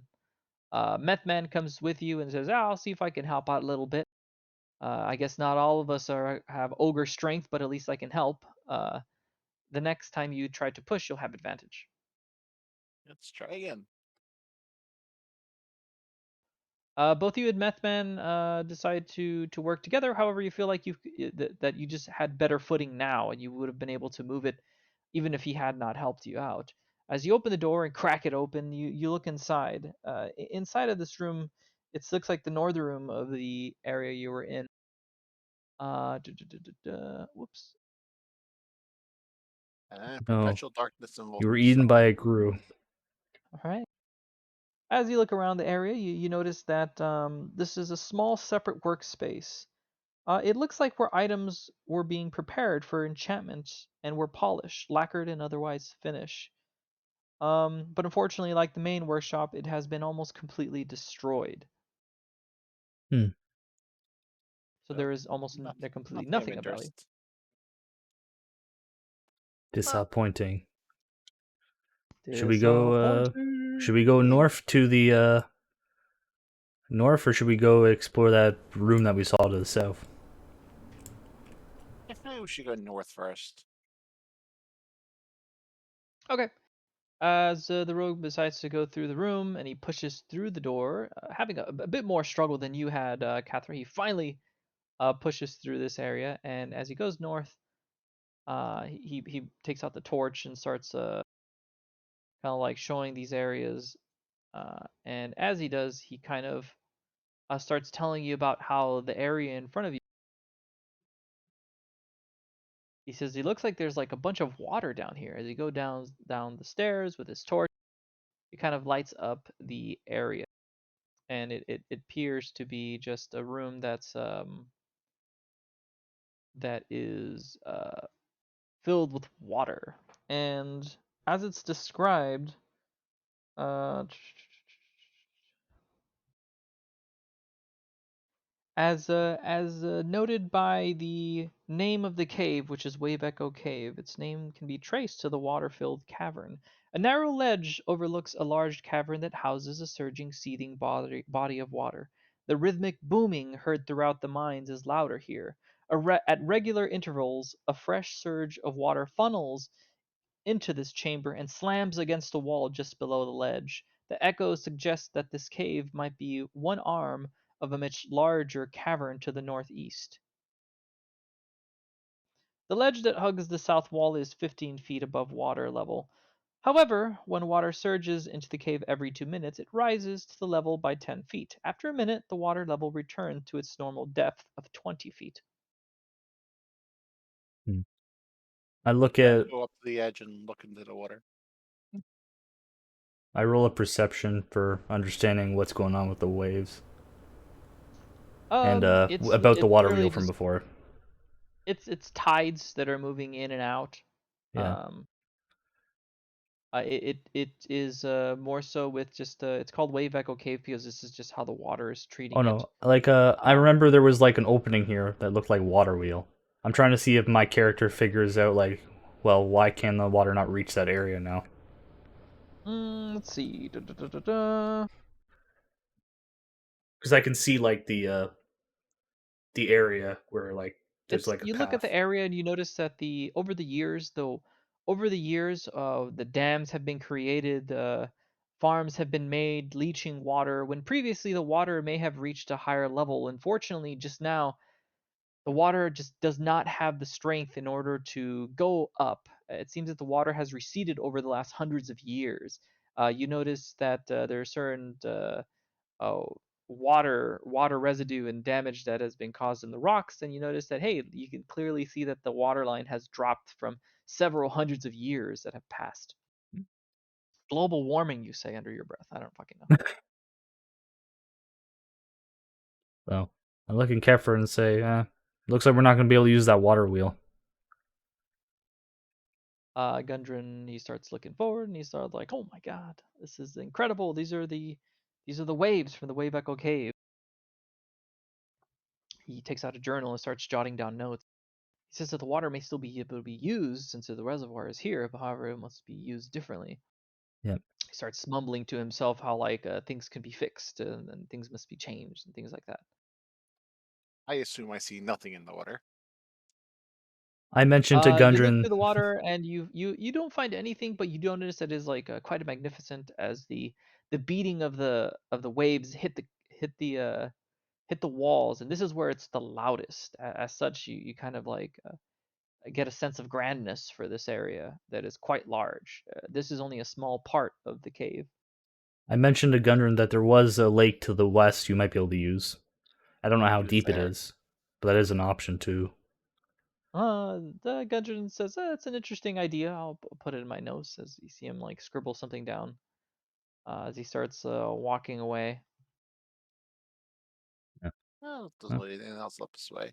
unless you want to keep going And the farther road goes. north, but I kind of point and say this is probably where we came from. Unless you want to keep going.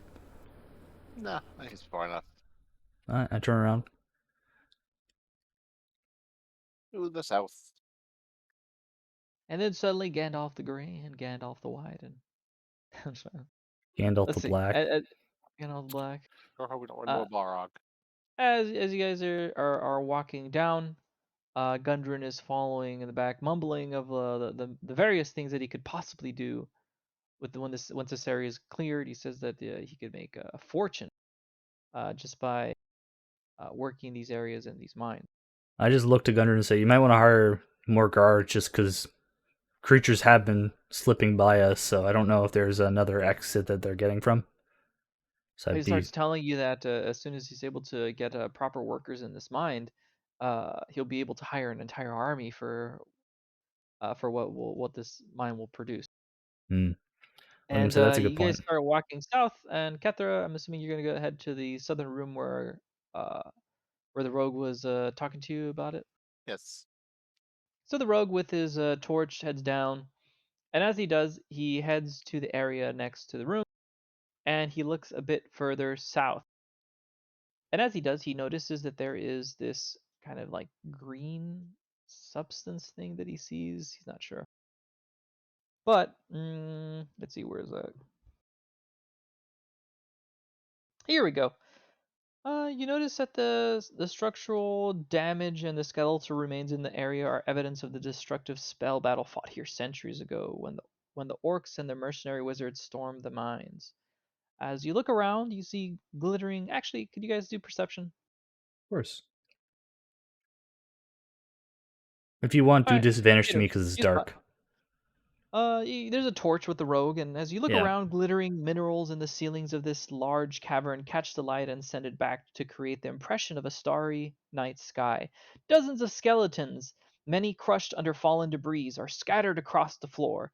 The cave is large enough that it contains two freestanding structures.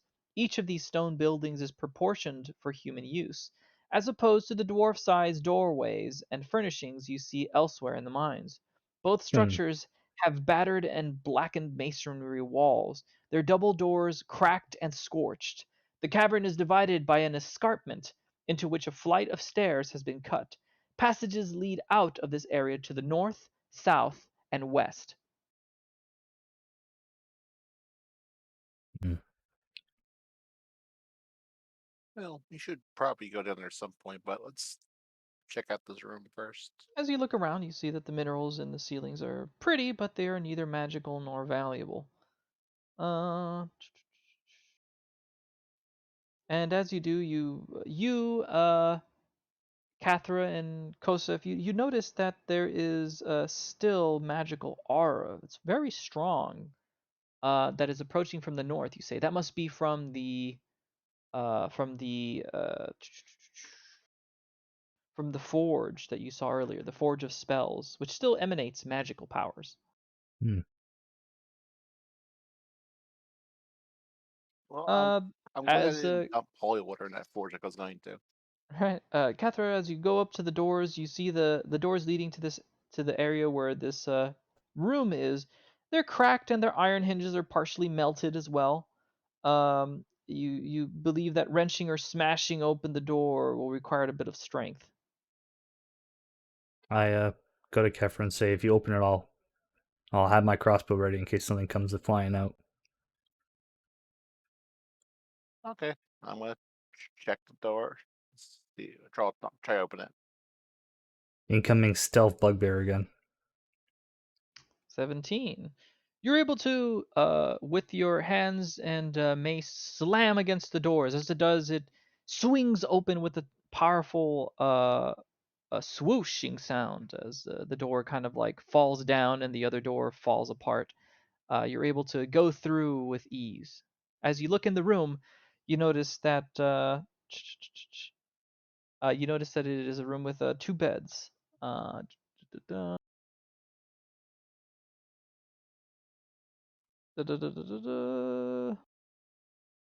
Dust ash walls blackened by fire, and heaps of debris beneath the sagging ceiling show that this room was damaged by a destructive blast. The furnishings, tables, chairs, bookshelves, beds, are charred or splintered, but otherwise well preserved. A scorched iron chest stands near the foot of one of the beds. I'll walk in. I'll walk inside. Check Okay, out please go only 5 feet. 5 feet. Okay. As you walk inside, suddenly you see rise up from the floor is a spirit. This room contains a restless spirit that rises up from the floor when you enter the room. Uh, da, da, da, da, da, da.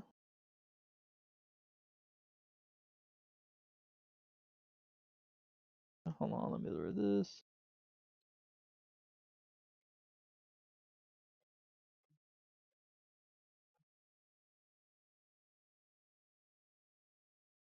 Oh, well, hold on.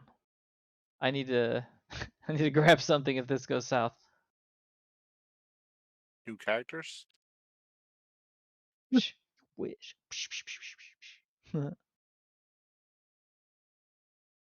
Let's see.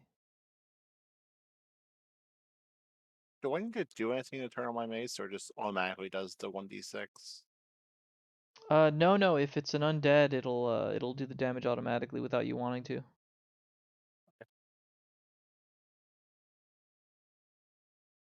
Well, you just automatically damaged it? You do extra 1d6 damage if it hits. Ah, okay. So it's just built in. Yes. Where are you? Huh. I thought you were saying it was automatic, like if you just walk by an undead, you automatically do 1d6 to it. Answer or death. You're like trying to talk to a spirit like politely and you're just doing 1d6 to it every turn. Holy shit, that'd be freaking fucking awesome, dude. Awesome and also awful because if you want to like solve something peacefully, right, you can't because you'd actually hurt the thing while you're trying to talk to it. I mean, it's their Yeah, fault for being but so weak. I'm this type of life cleric. I don't care. Yeah, but if you run into like a spirit who's like depressed and you're trying to like not murder it because it's just a spirit. You should go back to its lich, by the way. What the heck? Hold on. Trying to look for the character information. It's a being, but before I can roleplay it, if you decide to actually kill it, then I have to look at it.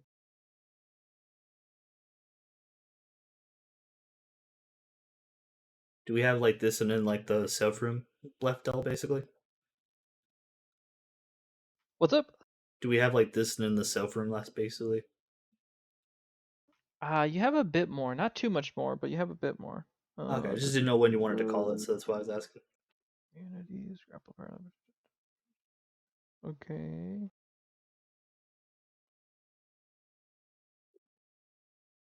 I kind of want to finish the game, but I also am tired for some stupid reason.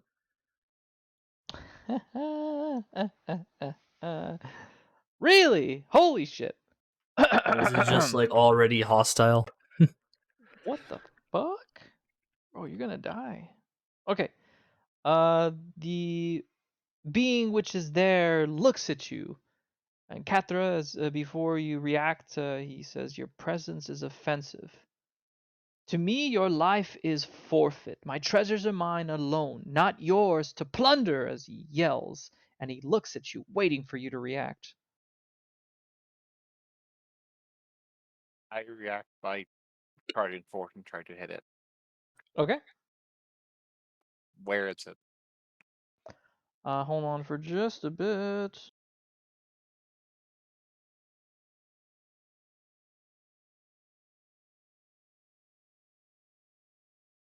That's a shame. Okay.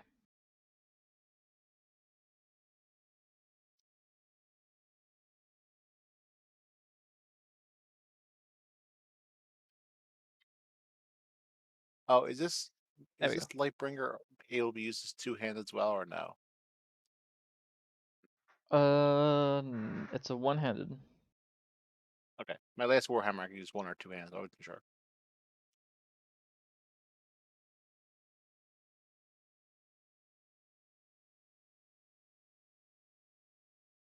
Oh, okay. So, as the rogue sees this, he's like, "Holy smokes!" He grabs his dagger and he takes it out.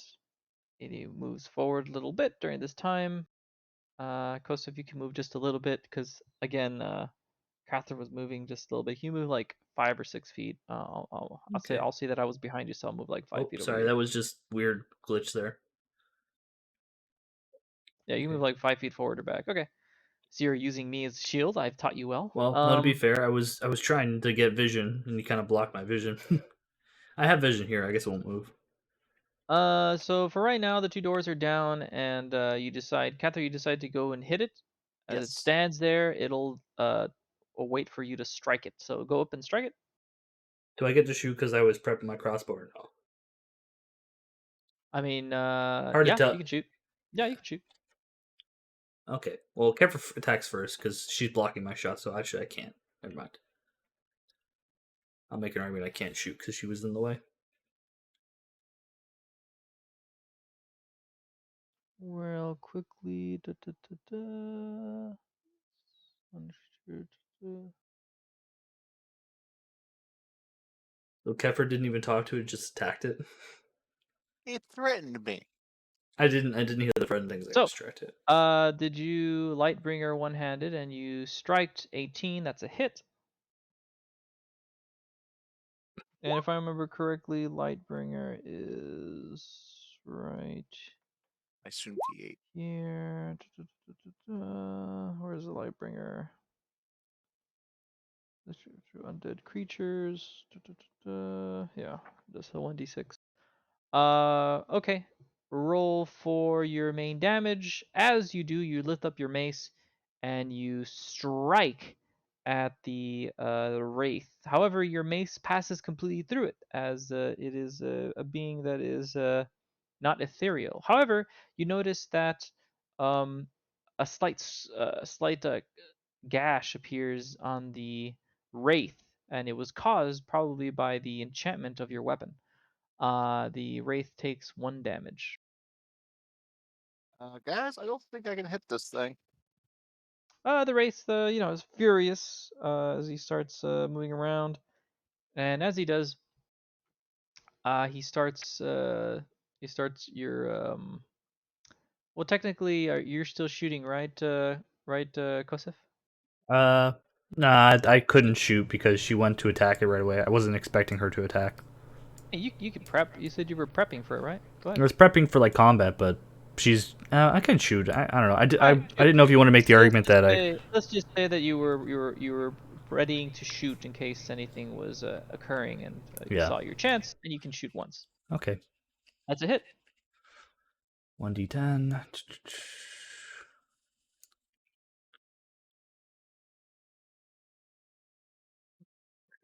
That is 11.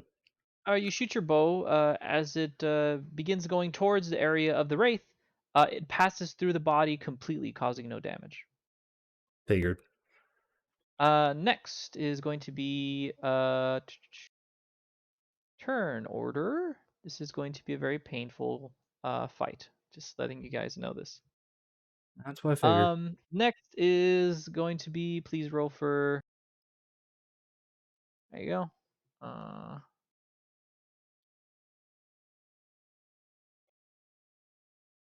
Yeah, Kefra immediately went for violence. Hey, that 20. So Typical Kefra. so Kefra did damage. I was tuned out checking something. Did she do damage on just the holy part of it, or did she actually do damage with the mace? You see a smite cut that has appeared on the Wraith's clothes. The Wraith infuriated. Wow, you rolled a 4. What a loser. Anyways, the rogue is first. As he does, he says, I'm gonna get this guy. I'm gonna get this guy. 1, 2, 3, 4, 5. He says, I'm gonna get him. As he does, he hides behind the freaking cleric. He's like, I'm gonna get this guy. I'm gonna slash him up good, bud. I'm gonna slash him up good. Next is Kosef. Well,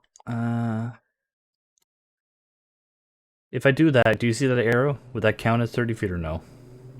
That would count, yeah. Okay, so I'm gonna move up and attack with my longsword. Okay. Wow. Shame. All right, that's a hit. Okay, 1d8 plus 4. That is 6. You lift up your sword and you swing down. As you slash across the body of the wraith, you notice that the sword goes through the body and no effect is seen. Next, what would you like to do? I use extra attacks to attack again.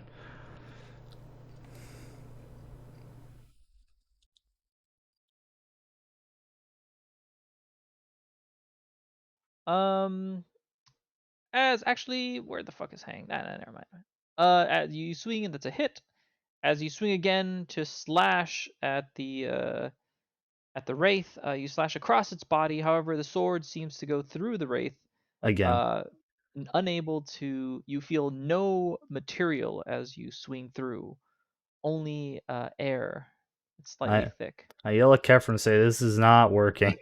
I can't do anything to this thing." I'm backing away. He gets an attack of opportunity. You back away. You can do damage to it.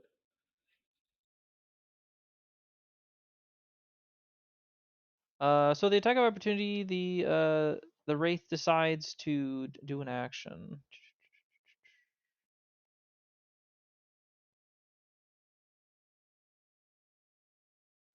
Oh, where are you?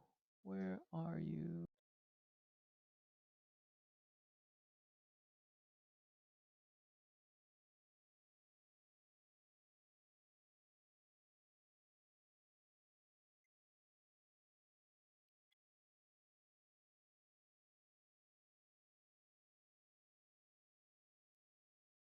God, what was it so hard to find you? Okay, there we go. I finally found you.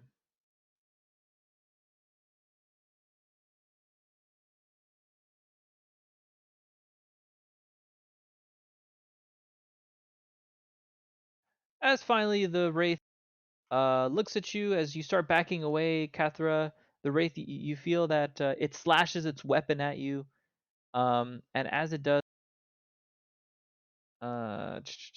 you feel that the weapon just barely misses you,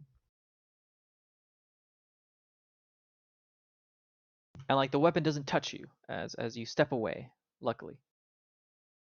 That's Next, what will you do? I'm going to cast Spirit Guardians. And Okay. making Methman and Kosef immune to it.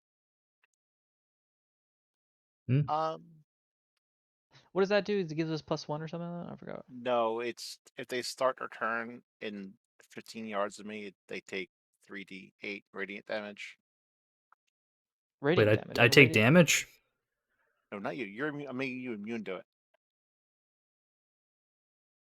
So what you're trying to do is cast something against Yes. the wraith. What are you Well, casting? I'm casting No, it's on me. It's a aura around me.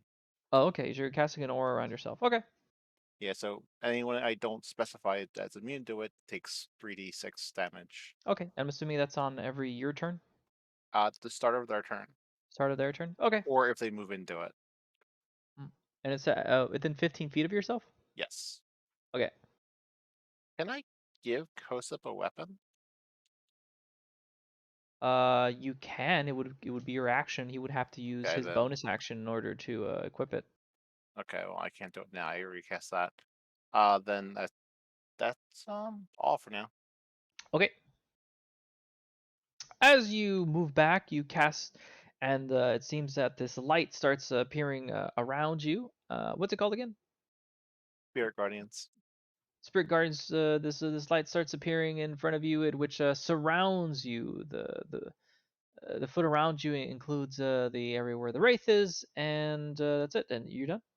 Oh, so it doesn't have damage or resistance. It just has damage immunity. That sucks. So, as you do, this there's a creature that's a wraith says I have that I will not allow you to steal my treasures which I have kept here for so long. I'll first kill you all. And as he decides to walk back, but however he's currently in the area where it would be take damage. So it says here that da, da, da, da, da, da, Wisdom saving throw on a failed save. They take full damage. Successful, they take half. take half. And Okay, so half speed. what's the DC? 15. Okay, he takes it, and that looks like it is 3d8. Roll for 3d8.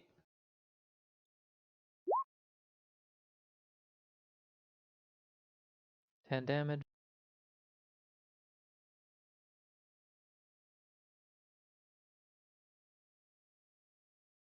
As the wraith feels his damage go through, he like he says something under his mouth, saying that you pests. And as he does, he moves slightly out of your little range of And I'm still in range. I was still in gonna say it's range. 15. And as he does, he'll attack Kosef. And as he does, he misses. As he does, Kosef seems to be able to slightly tell where the attack is coming from. And as he does, he's able to move out of the way just in time. Let me look at something.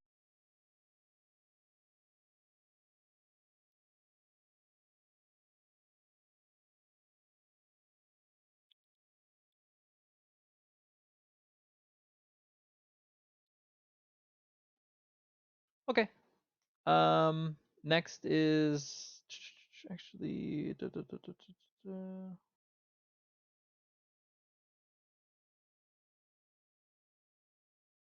Next, the Wraith decides to where are you? Ooh, okay. 1, 2, 3, 4. The Wraith decides to fly through the room as he starts yelling, and he flies all the way up out here. But we don't Okay, see him you only anymore. go half as far. He phases through the wall, goes north. Yeah, but he's in concentration, so he is slower. To be fair, Del. Huh? He's in the He has half concentration. He speed. has half speed. That doesn't matter. He has a 60-foot flying speed, so okay. it's Oh yeah. I'm just mentioning it. so. Anyways, he moves all the way out as he starts yelling, and he says something along the lines of a spell that I've seen before, and he yells and he moves back. Next is the rogue. The rogue goes, "What the hell was that?"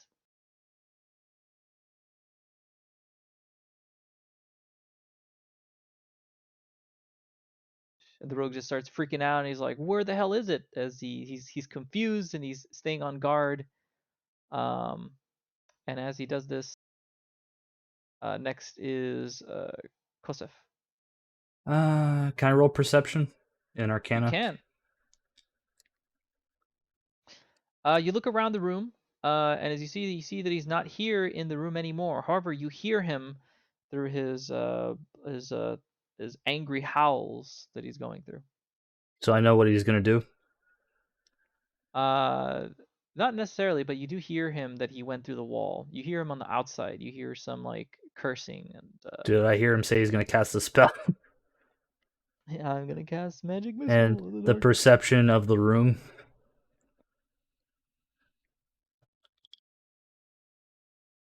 or no? Perception of the room. You I look think around he and you said he. find the two beds in the chest that's Yeah, around the the room. entirely charred room that he says he knows a spell. Would that perception be enough to figure that out? No, what the heck. I think he said he recognizes my spell. Oh, I thought he said that he was gonna cast a spell. I thought he was gonna fireball us. That's my interpretation of it. Yeah. Maybe I misunderstood what you were saying, Del. Okay. Next is going to be Kosef. Yeah. Is that all? Can I roll Arcana to see if I can figure out why I can't hurt it? You look around the room and you're like, why can't weapon smash ghost?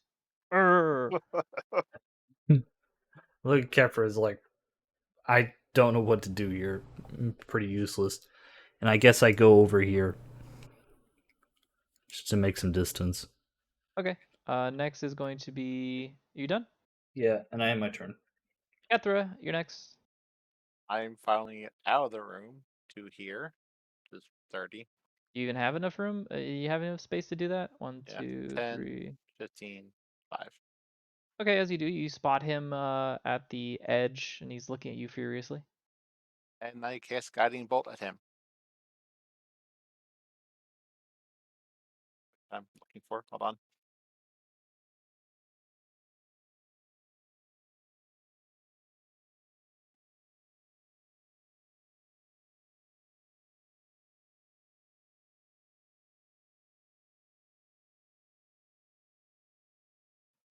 Getting bolt. That's a 13. That is a hit. Barely. And that Roll for damage. does. See, 46. The shit roll.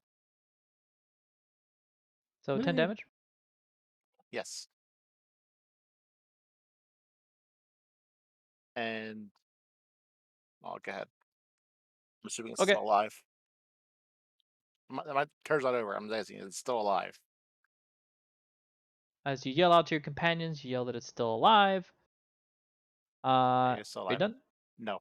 I'm going to summon my spirit weapon as a bonus Okay. action and attack it. The spirit weapon, if I remember correctly, is that a Force. magical weapon or no? It does force damage. Then that means that it doesn't affect it. Oh, I mean, you can try. Never mind. Go ahead. You summon Yeah, it. I'm summoning it. I don't know that. 13. Okay, as you Wait, it's summon your immune to spirit force weapon, damage? as you create this spiritual weapon and then you decide to swing it at the wraith, it passes through the wraith as the wraith then decides that his next move of action, his next movement. What else are you gonna do? That's it. Okay. It is Then within afterwards, the 15 wraith. feet again, so it takes. I'm gonna say like it's a super rave from what I remember of raves. So, So that's alright. So 15 its DC. resistance Okay. is also immune to it too, right? looks like a spell, so that's gonna be intelligence. 9, so it takes a roll for damage. Did it pass or fail? Failed. Also, it's a wisdom save, not intelligence. Oh, my bad. Still failed. It's still it fails either way. Oh my god, these rolls. 7. Furious at it. Again, it moves.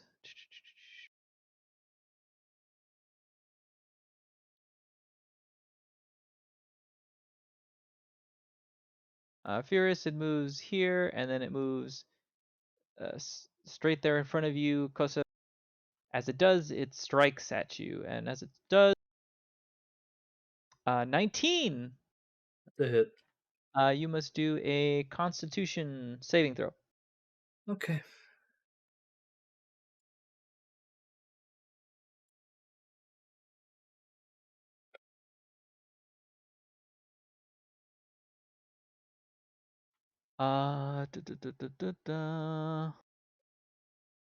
It's a failure. Ah, Is not equal to the damage taken. Oh, okay. That works different than I understood it. yeah. Okay. So it strikes you with its with what it looks like a spiritual weapon that it had, and as it strikes you, it goes through you. Though you feel no pain, suddenly you feel that um something had occurred. You feel a weakness suddenly envelop your body. One that you're not sure of. It just makes you so tired when that blade struck you. From so that's 3d8. 3d8 plus 3, that's 13. So you take 13 damage. However, please note that this is unhealable until you do a long rest. Yep. 13 would be.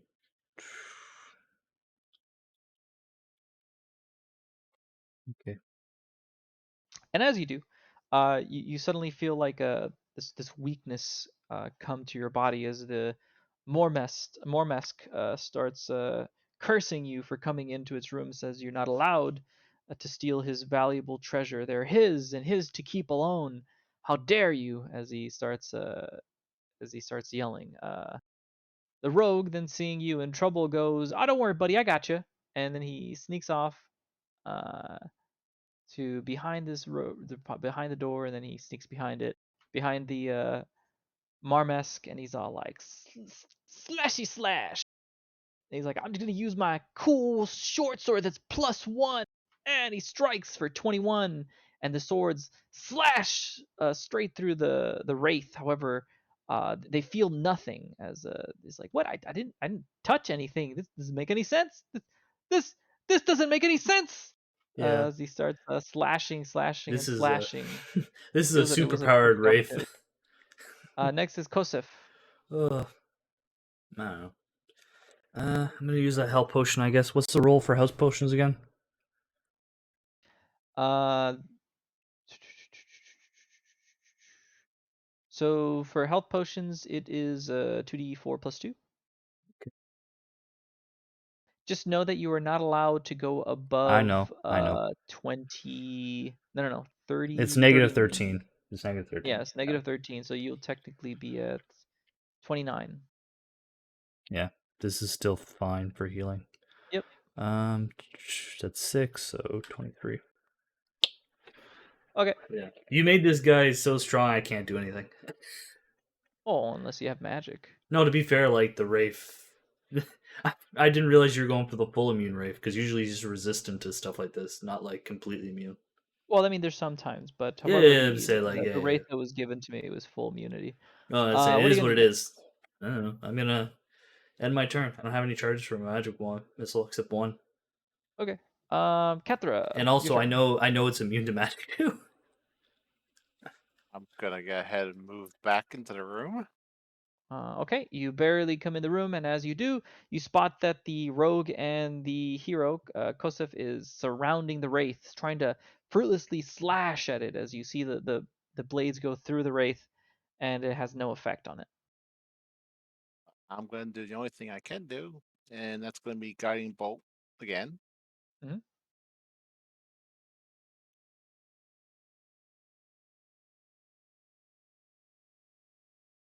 And at misses. Oh, yeah. The guiding bolt goes up into the room and slams down into the ground. As it does, unfortunately, it strikes only near the wraith. The wraith then does a smile. And I unfortunately can't do anything else besides that, so I'll end my turn. As the wraith decides to move its turn, it's still within the area of your spell, which is causing it damage. As it does, it attempts to, try not to get too hurt.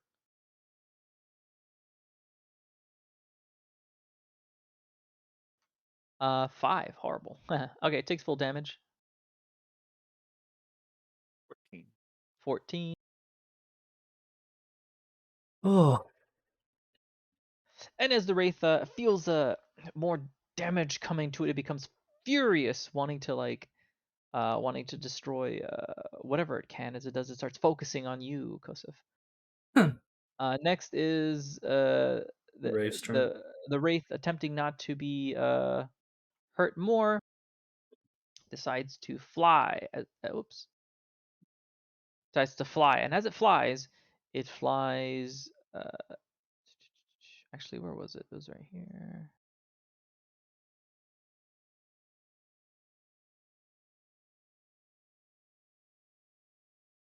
As it does, it decides to fly all the way down south at a place that you cannot see. Okay. All right. Now it is the rogue's turn. As the rogue goes, he just Wait, starts looking at. can't it only fly 30 feet this time? No, it can't. It can Yeah, I can only fly fly 30 feet. It's under concentration still. You said 60, so if you can. Around. They fit around you in a distance of 50 feet for the duration. You're a good neutral. The spectre from the appears over your choice. If you're evil, they appear fiendish when you cast a spell. Affects the creature speed halved for the area.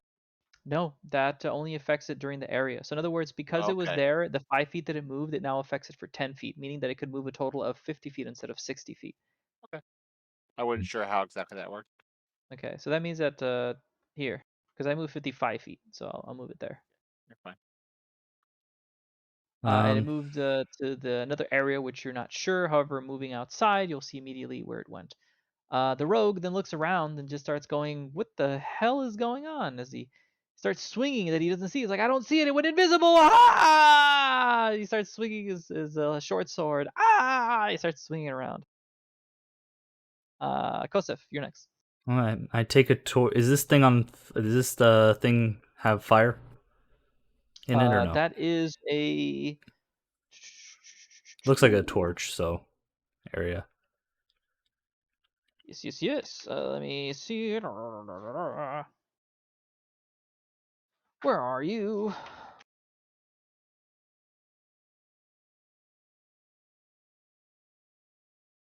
It is a fire heath that it is an area that was meant to be there to warm the room. However, it is currently off.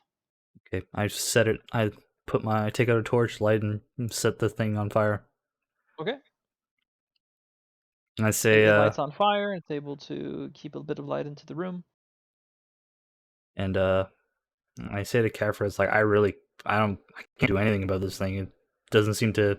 It just avoids bolts and it avoids my sword strikes. I roll Arcana to try and figure out if there's anything else I can glean from what it's doing, but it is not good. You look at it and you're like, "This goddamn!" Oh, and you're like, "I want to stab it. I want to stab it so much." Like you're looking at it, you're like, "I bet if I stab it hard enough, it'll die." And I look at Kefra's like, I don't know. I can keep stabbing it if you want.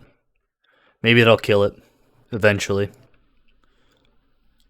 Next is going to be. Is that all? Yep. Kethra, you're next. Before I go out of the room to look for it again, why don't you look in that chest and see if there's anything? I don't know, anything. I'm gonna say, Kefra, why don't you do that? Because I'm the only one that can hurt the thing. Yeah, but you also have concentration, Maddie. So if you stay with us when he tries to attack us, he'll take damage. Yes, that is true. Okay, fine. I move over. I'm out of character a bit, but sorry, I'm just saying, I can do it, but I wouldn't know. And I'm trying to figure stuff out, but I'm not figuring it out. So if you make a suggestion, you can't do it. Exactly. What's up?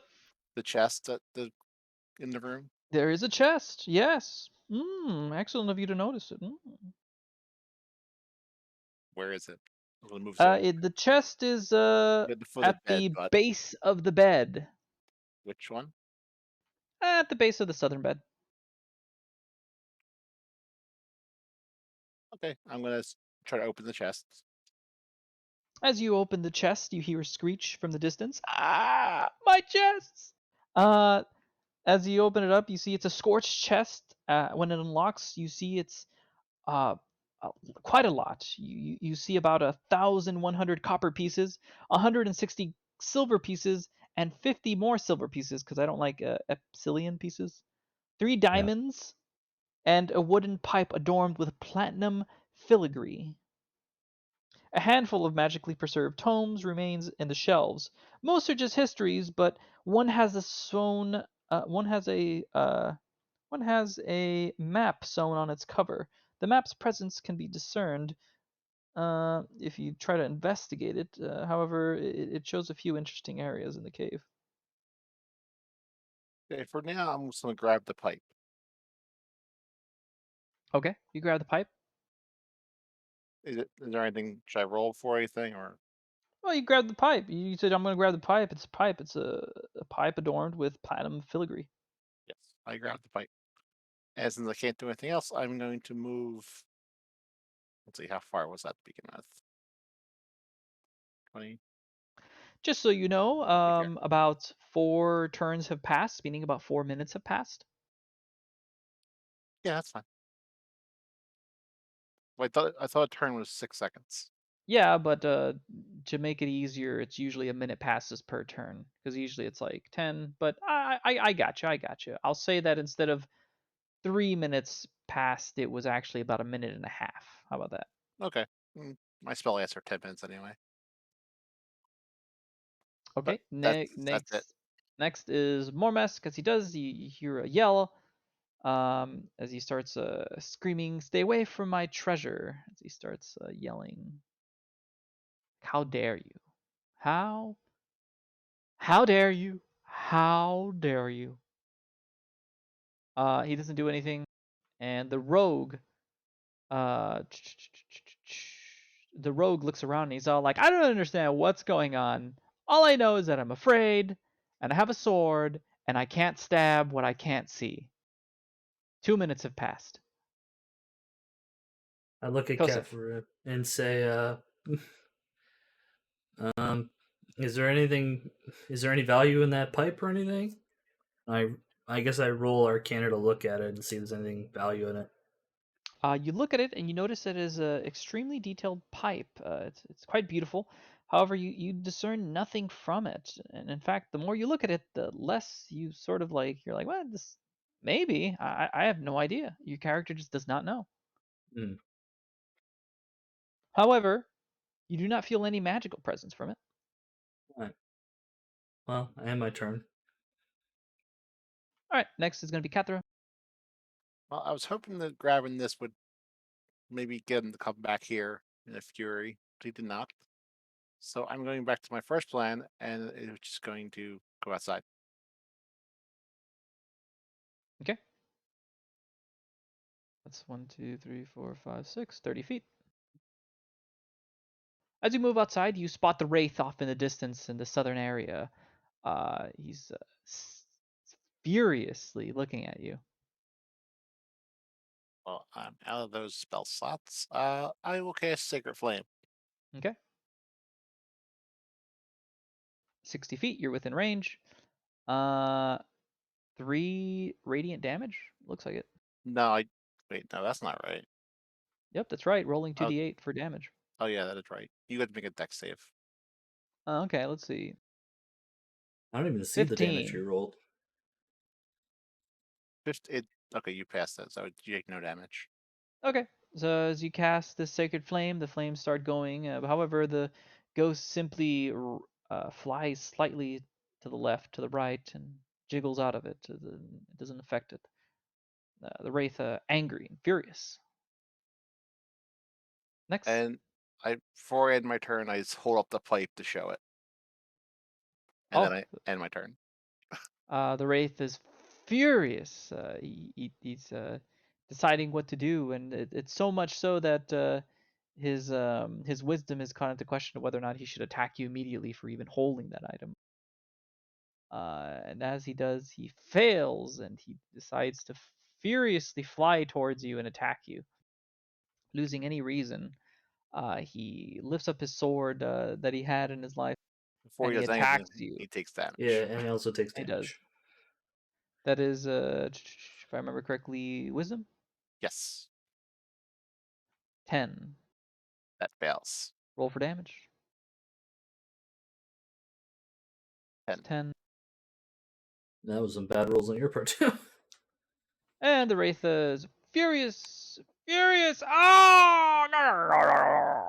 That cancels thing out. As you do, you see that it winces in pain as the spell is close to halfway through, that it'll be up.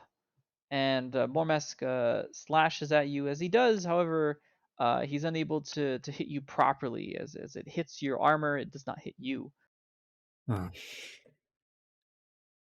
Next is the rogue. As the rogue goes outside, he goes, "Holy shit!" He just starts going, "Oh my god!" Ah! And he starts yelling, "Ah!" Kosef. I go start cursing on my breath while I hold my pain because I feel like I'm missing part of my body or something. And I try to open this door. I kind of inspect it.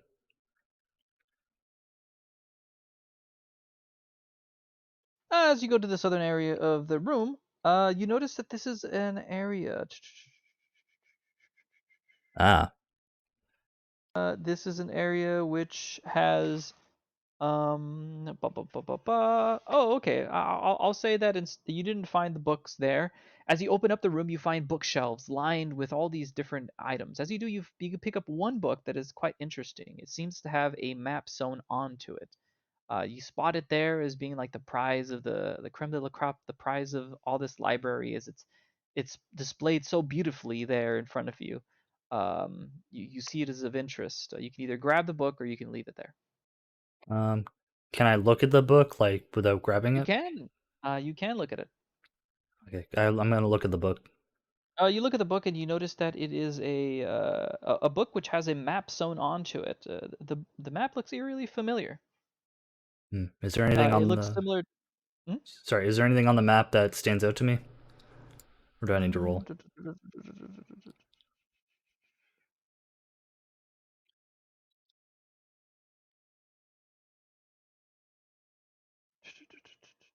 Hold on.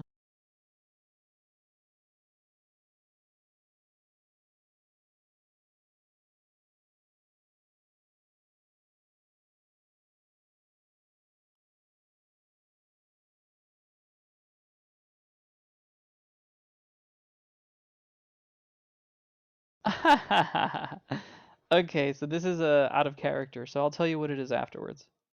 Oh, it is out of character. Sorry. Wait, Yeah, why is it out of character for me, or is it out of character? uh it's so what the map is it leads to another dungeon which is of the adventurer's next creation. It's meant to be like, oh, this is like a continuation of the adventure if you want to continue Oh, this.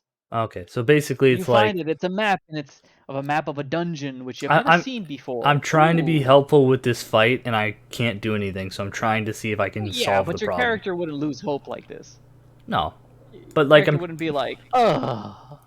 no, but it's more Ugh. like I'm just trying to figure out if there's anything I could do to defeat the Wraith with what Your I have. character, you're practically saying like my character goes into the bed and just puts the covers over him and is all like, you know what, you guys just take care of this as you Wait, put wait, the hold covers over on. you. No, that's not what I said. I'm trying to solve it, right? Because I know it's a Wraith, so like I'm trying to figure out what to do, but everything I've tried to solve so far hasn't worked. Okay, so next is going to be, are you done with you? Because you found that book with the map on it. Well, I put the map in my pocket for later. You can tear off the book cover. You straight up just gonna be Yeah. like, And Alright. in spite, I set fire to the library. Oh my god, I can't believe, like thousands of years of history destroyed. You kind of remind me of like No, the Spaniards who destroyed that Native American library. no. To be fair, that's not in character. Uh, If I was the halfling, I would have done that in a heartbeat, but I wouldn't do that as in character. if for just a bit. Unless hold on, let me roll perception to see if that's actually a good idea. Maddie, kill this thing already. Why? I can't believe you attacked the one thing that I can't do anything about. I didn't know what it was. It's a wraith. I don't I know what thought. a wraith is. Well, it's a ghost, so it's like it's not supposed to be. It's not usually supposed to be immune to everything in under the sun. Like it's supposed to be resistant. But you managed to piss off the super wraith that's immune to fucking everything.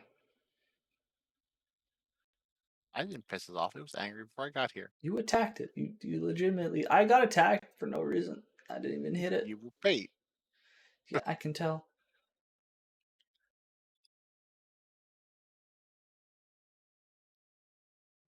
Or I can tell my plan worked great.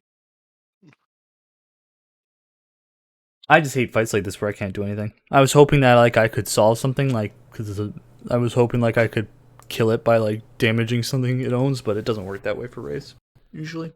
I'm trying to see like if my character can come up with an idea, but it's like nothing.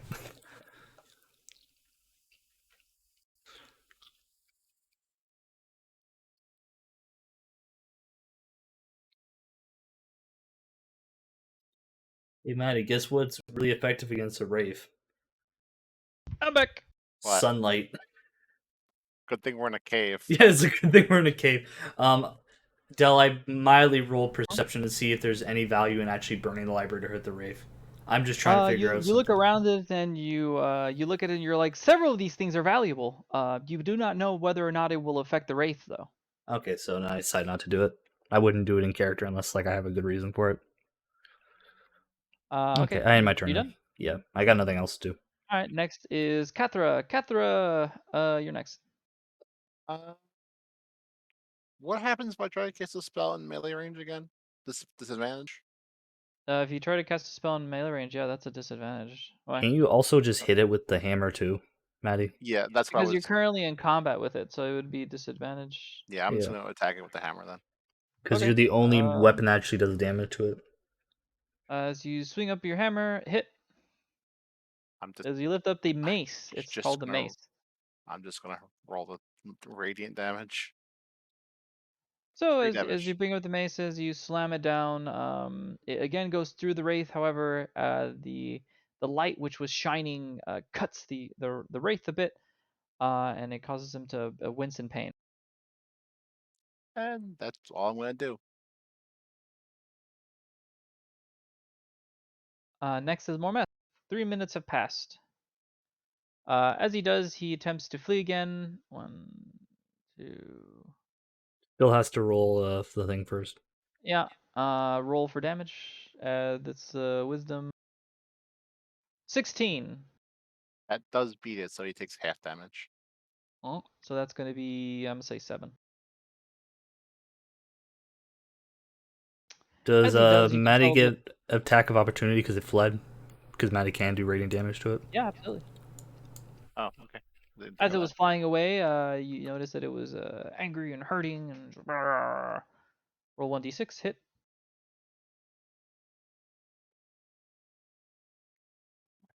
Oh!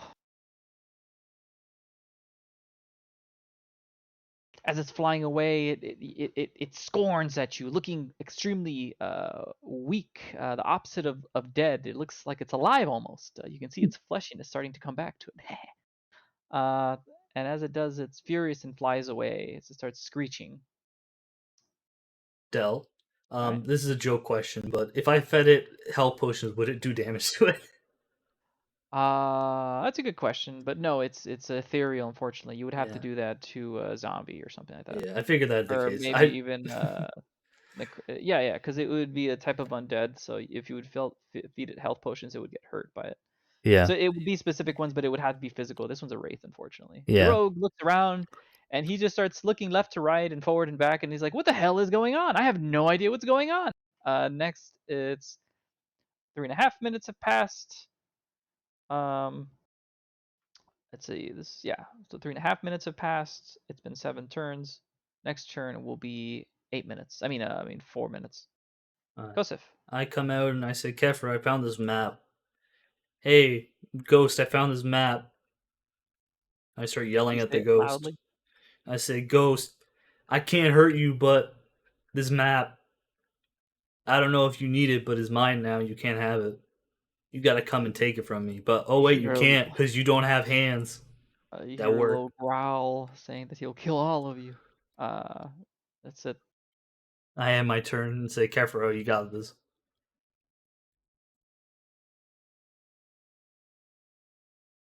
Okay, I guess I'm going to go forward into the unknown. See if I can find this thing.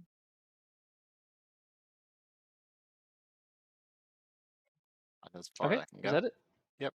Do I see him or no? No, but you do see the areas that are around you.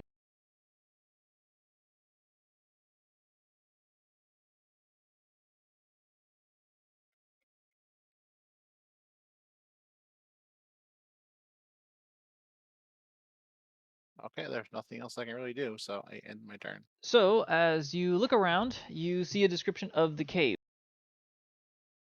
Let's see, what's label 8?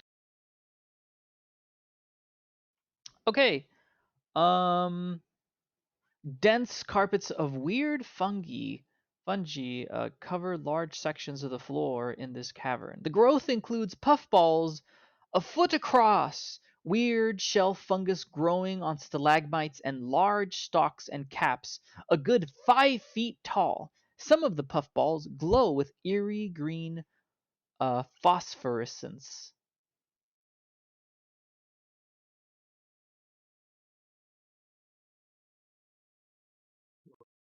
So as you are moving forward, you tend to notice that everywhere around you is covered in sort of like this carpet of fungi, and as you do, you unintentionally you step on some of them, and they all sprout out this mist. So for right now, you're going to have to. You notice that you breathe in a little bit of this air. You'll have to do a Constitution saving throw.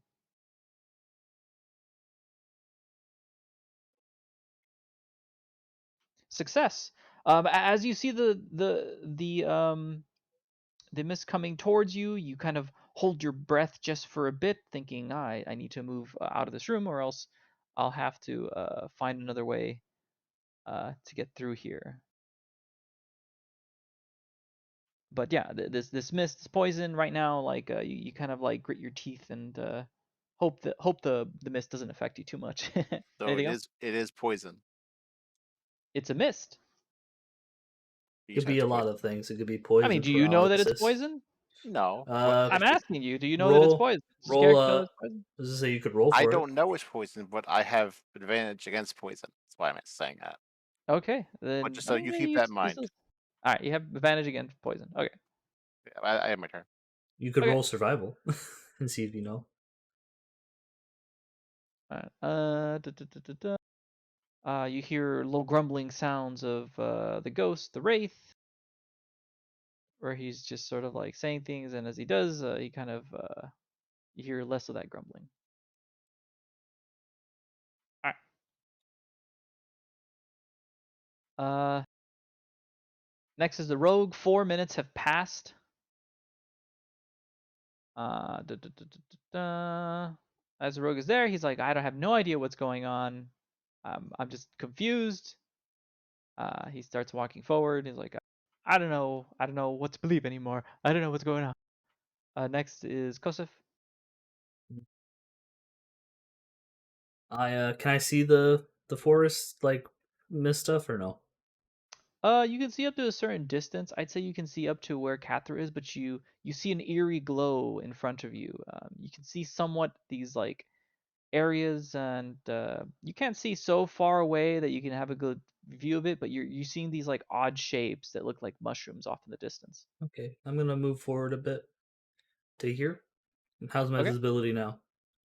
You can see sort of like this room overall. You can spot in the distance these mushrooms that are giving off this eerie green glow.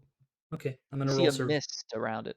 I'm gonna roll survival to see if I have an understanding of what it is. You look at them and you recognize them as a type of fungi which grow in caves. You know that they have a specific scientific name, and you can probably look for it. But what you know immediately is that it's poisonous, and that if you are to go into the room where it is, you'll be affected unless you're strong enough to just withstand it, but you have to be careful when going through that area. I yell out that careful, that room's full of poisonous shrooms, and not the good kind, meth man. I am my turn. Mm-hmm. Kathra. I'm gonna go a little further in the cave, see if I see anything else. Let's go to here. Okay. I'm assuming I still don't see the break spirit. Roll again, Constitution.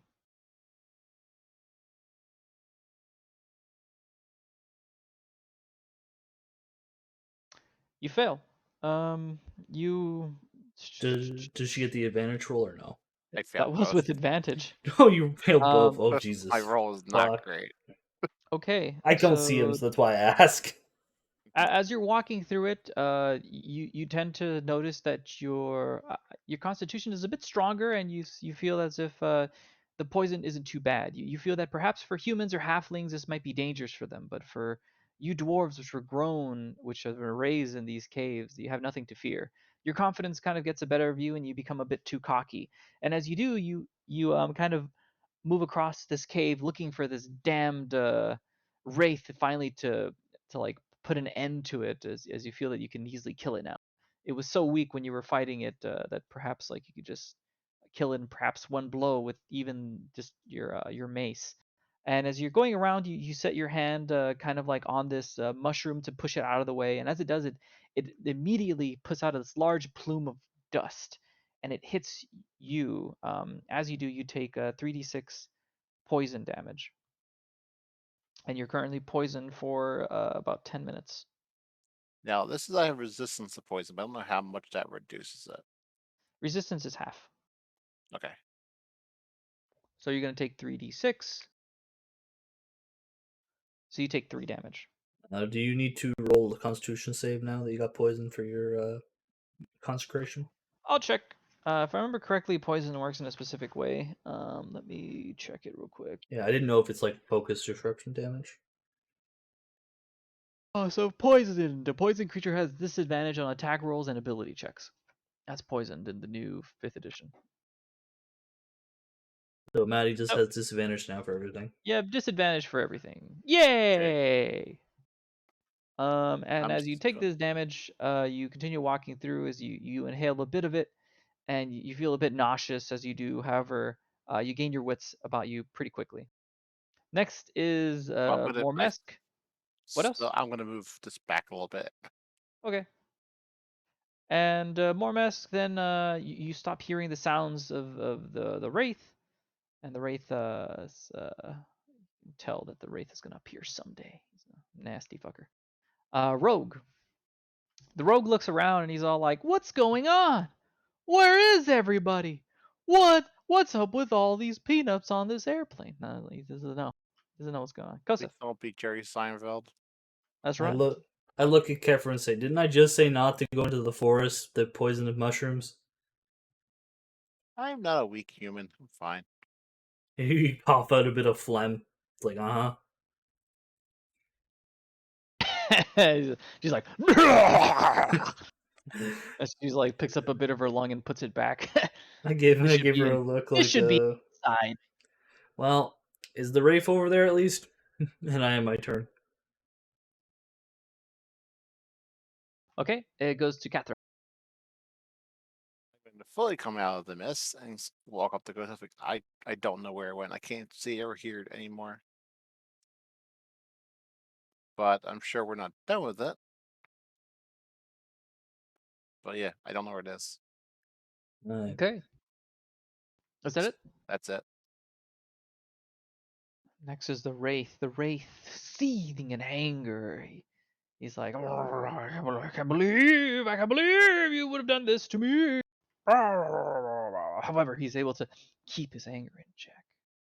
The rogue goes, seriously, what's going on? 5 minutes have passed. I look Kosef. at the rogue and say, some bitch ghost is like being a coward right now. He's running away from us, and it's like there's only one of us who can even hurt it, and he's just hiding like a bitch. Like, Man, back in my day, Ghost would actually attack people instead of running away like a coward. Okay. And I roll. He'll make a roll. He'll make a roll later on. Okay, can I roll persuasion or? Well, no, he rolls Okay, whether or not he falls for it. Okay, I have my turn. Unless you're having like a one-on-one discussion with. No, I'm Avatar, but just this is straight yelling out loud. Next is Kathra, since you're done, Kosef. I just walk around, so I don't really know what to do at this point. Okay, you make it a certain distance away. It's there. It's good. Next is Mormesk. Mormesk, then Maddie, why? rolls Why, to. Maddie? You hear like an anger and anger. He's like, "Brr, brr," he's so furious, brr, and he just immediately flies like a banshee. Brr. You just he goes, completely. he goes straight towards you. He's like, "I'll kill you." Yep, I'll and kill you. thanks, Maddie.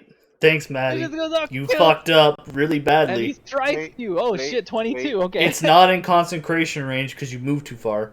Well, if he came from this direction, he had to go through my range. Wait. Actually, where did he come from, Del? To be fair, that's true. Where did he come from?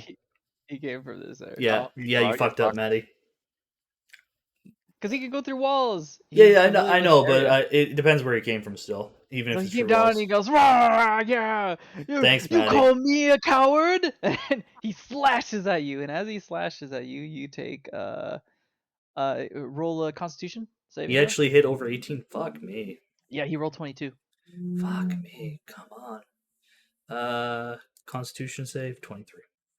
23. That's successful. So that means that I don't take the max HP damage. I do take damage still. take half. You saved. So you were to take. No, it's I'm pretty sure it's how it works is that I just don't take the max HP damage if I save. The hit point max reduced amount equal to the damage taken. If this attack reduces the Yeah, So it's it says basically here that the just target yeah. must succeed a Constitution saving throw, or its hit point maximum is reduced by a Yeah. amount Basically, equal to the damage taken. I take the damage, but I don't take permanent damage. Okay.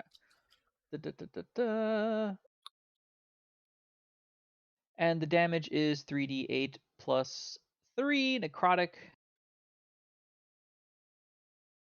So that's 15 damage. You do not take the necrotic damage. Yep. As you do, you feel that a strong slash is felt across you. It's furious. However, during this moment, you've given Kathra at least your friend at least some time for them to react and to be able to attack this damn ghost and get rid of it. Next is the rogue, and the rogue goes, "What the hell?" Is he surprised? And he's like, "Ah!" And he goes slightly to the left and takes out his bow and shoots. He just freaks out. He's like, "Ah!" And he shoots, and he shoots it, and it flies true, and it goes right towards where the heart would be of the Mormesk. However, it just flies straight through as it slams itself and shatters against the wall in the back. And the rogue goes, "What the hell?" Kosef, I look at Kefra and go, "Why? Why?" 5.5 minutes have passed. And I use one of my potions of healing, which is what was it again? 2d4 2d4 plus 2. So I get 5 health.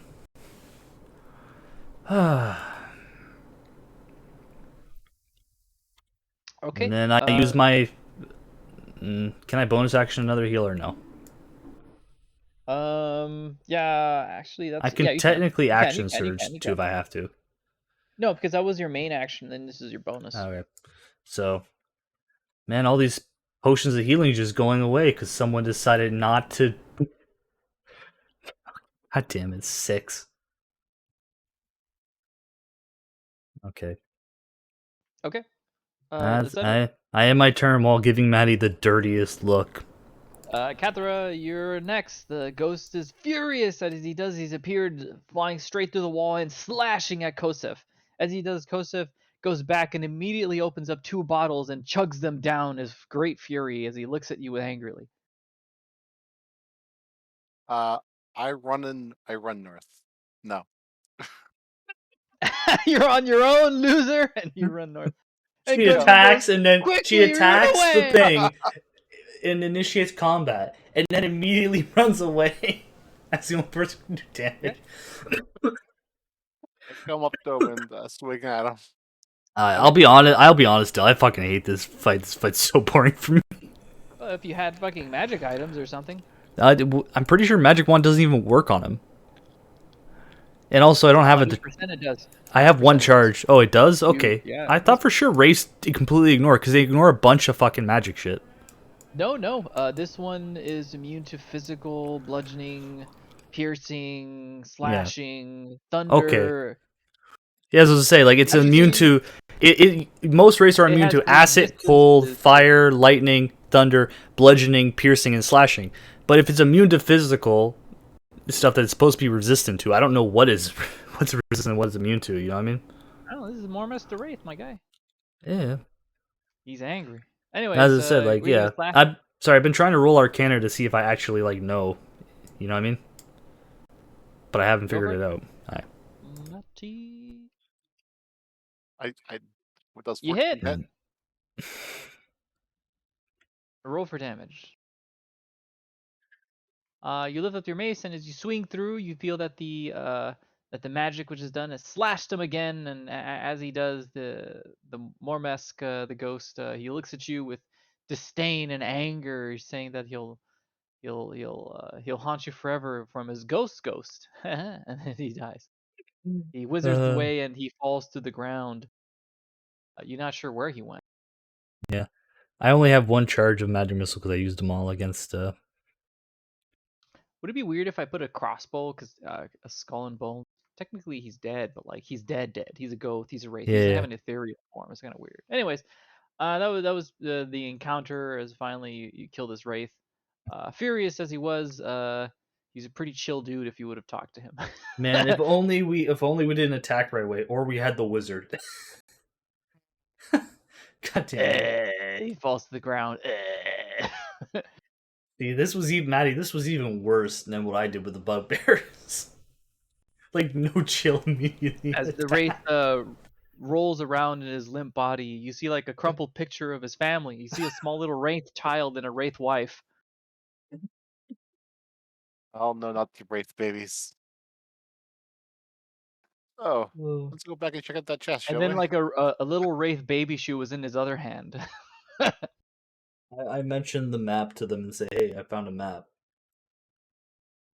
It looks uh, like a map for DLC." the rogue is looking at it and he's like, "That's interesting. It looks like our next adventure." And he's like, "Adventure time, yeah." All those sound credits, whatever. Anyways, it's like that's interesting, but perhaps we should probably finish this before we decide to, die in another cave. That's fun. Yeah, but for right now, you guys have killed the Mormesk, the Wraith, and the items that you had found. Did you write them down, or do you want me to say them again? Yeah, he's We keeping track didn't of actually all. loot them to be fair, and I didn't have a chance to write them down. All right, no worries. So, do you guys are interested in looting it? Yes. So, Always. in this area, you notice that it was the wizard quarters, and it was the quarters where the majority of the humans and the dwarves stayed if they were of upper echelon. However, of these, only 2 of the beds are actually usable, and the rest of them are just so decrepit and old that they've kind of like been unusable anymore. And of them, you look back at the chest that you found, and the scorched chest that's unlocked contains 1,100 copper pieces. Maddie, add the money because my ass fat being weird for calculator. I'll add the material. Okay. Yeah, how much gold was it? I wasn't listening. So it is 1,100 copper pieces, 210 silver pieces. Silver pieces because I don't want to do the epsilon because it's stupid. Okay. 3 diamonds. I'll add the diamonds.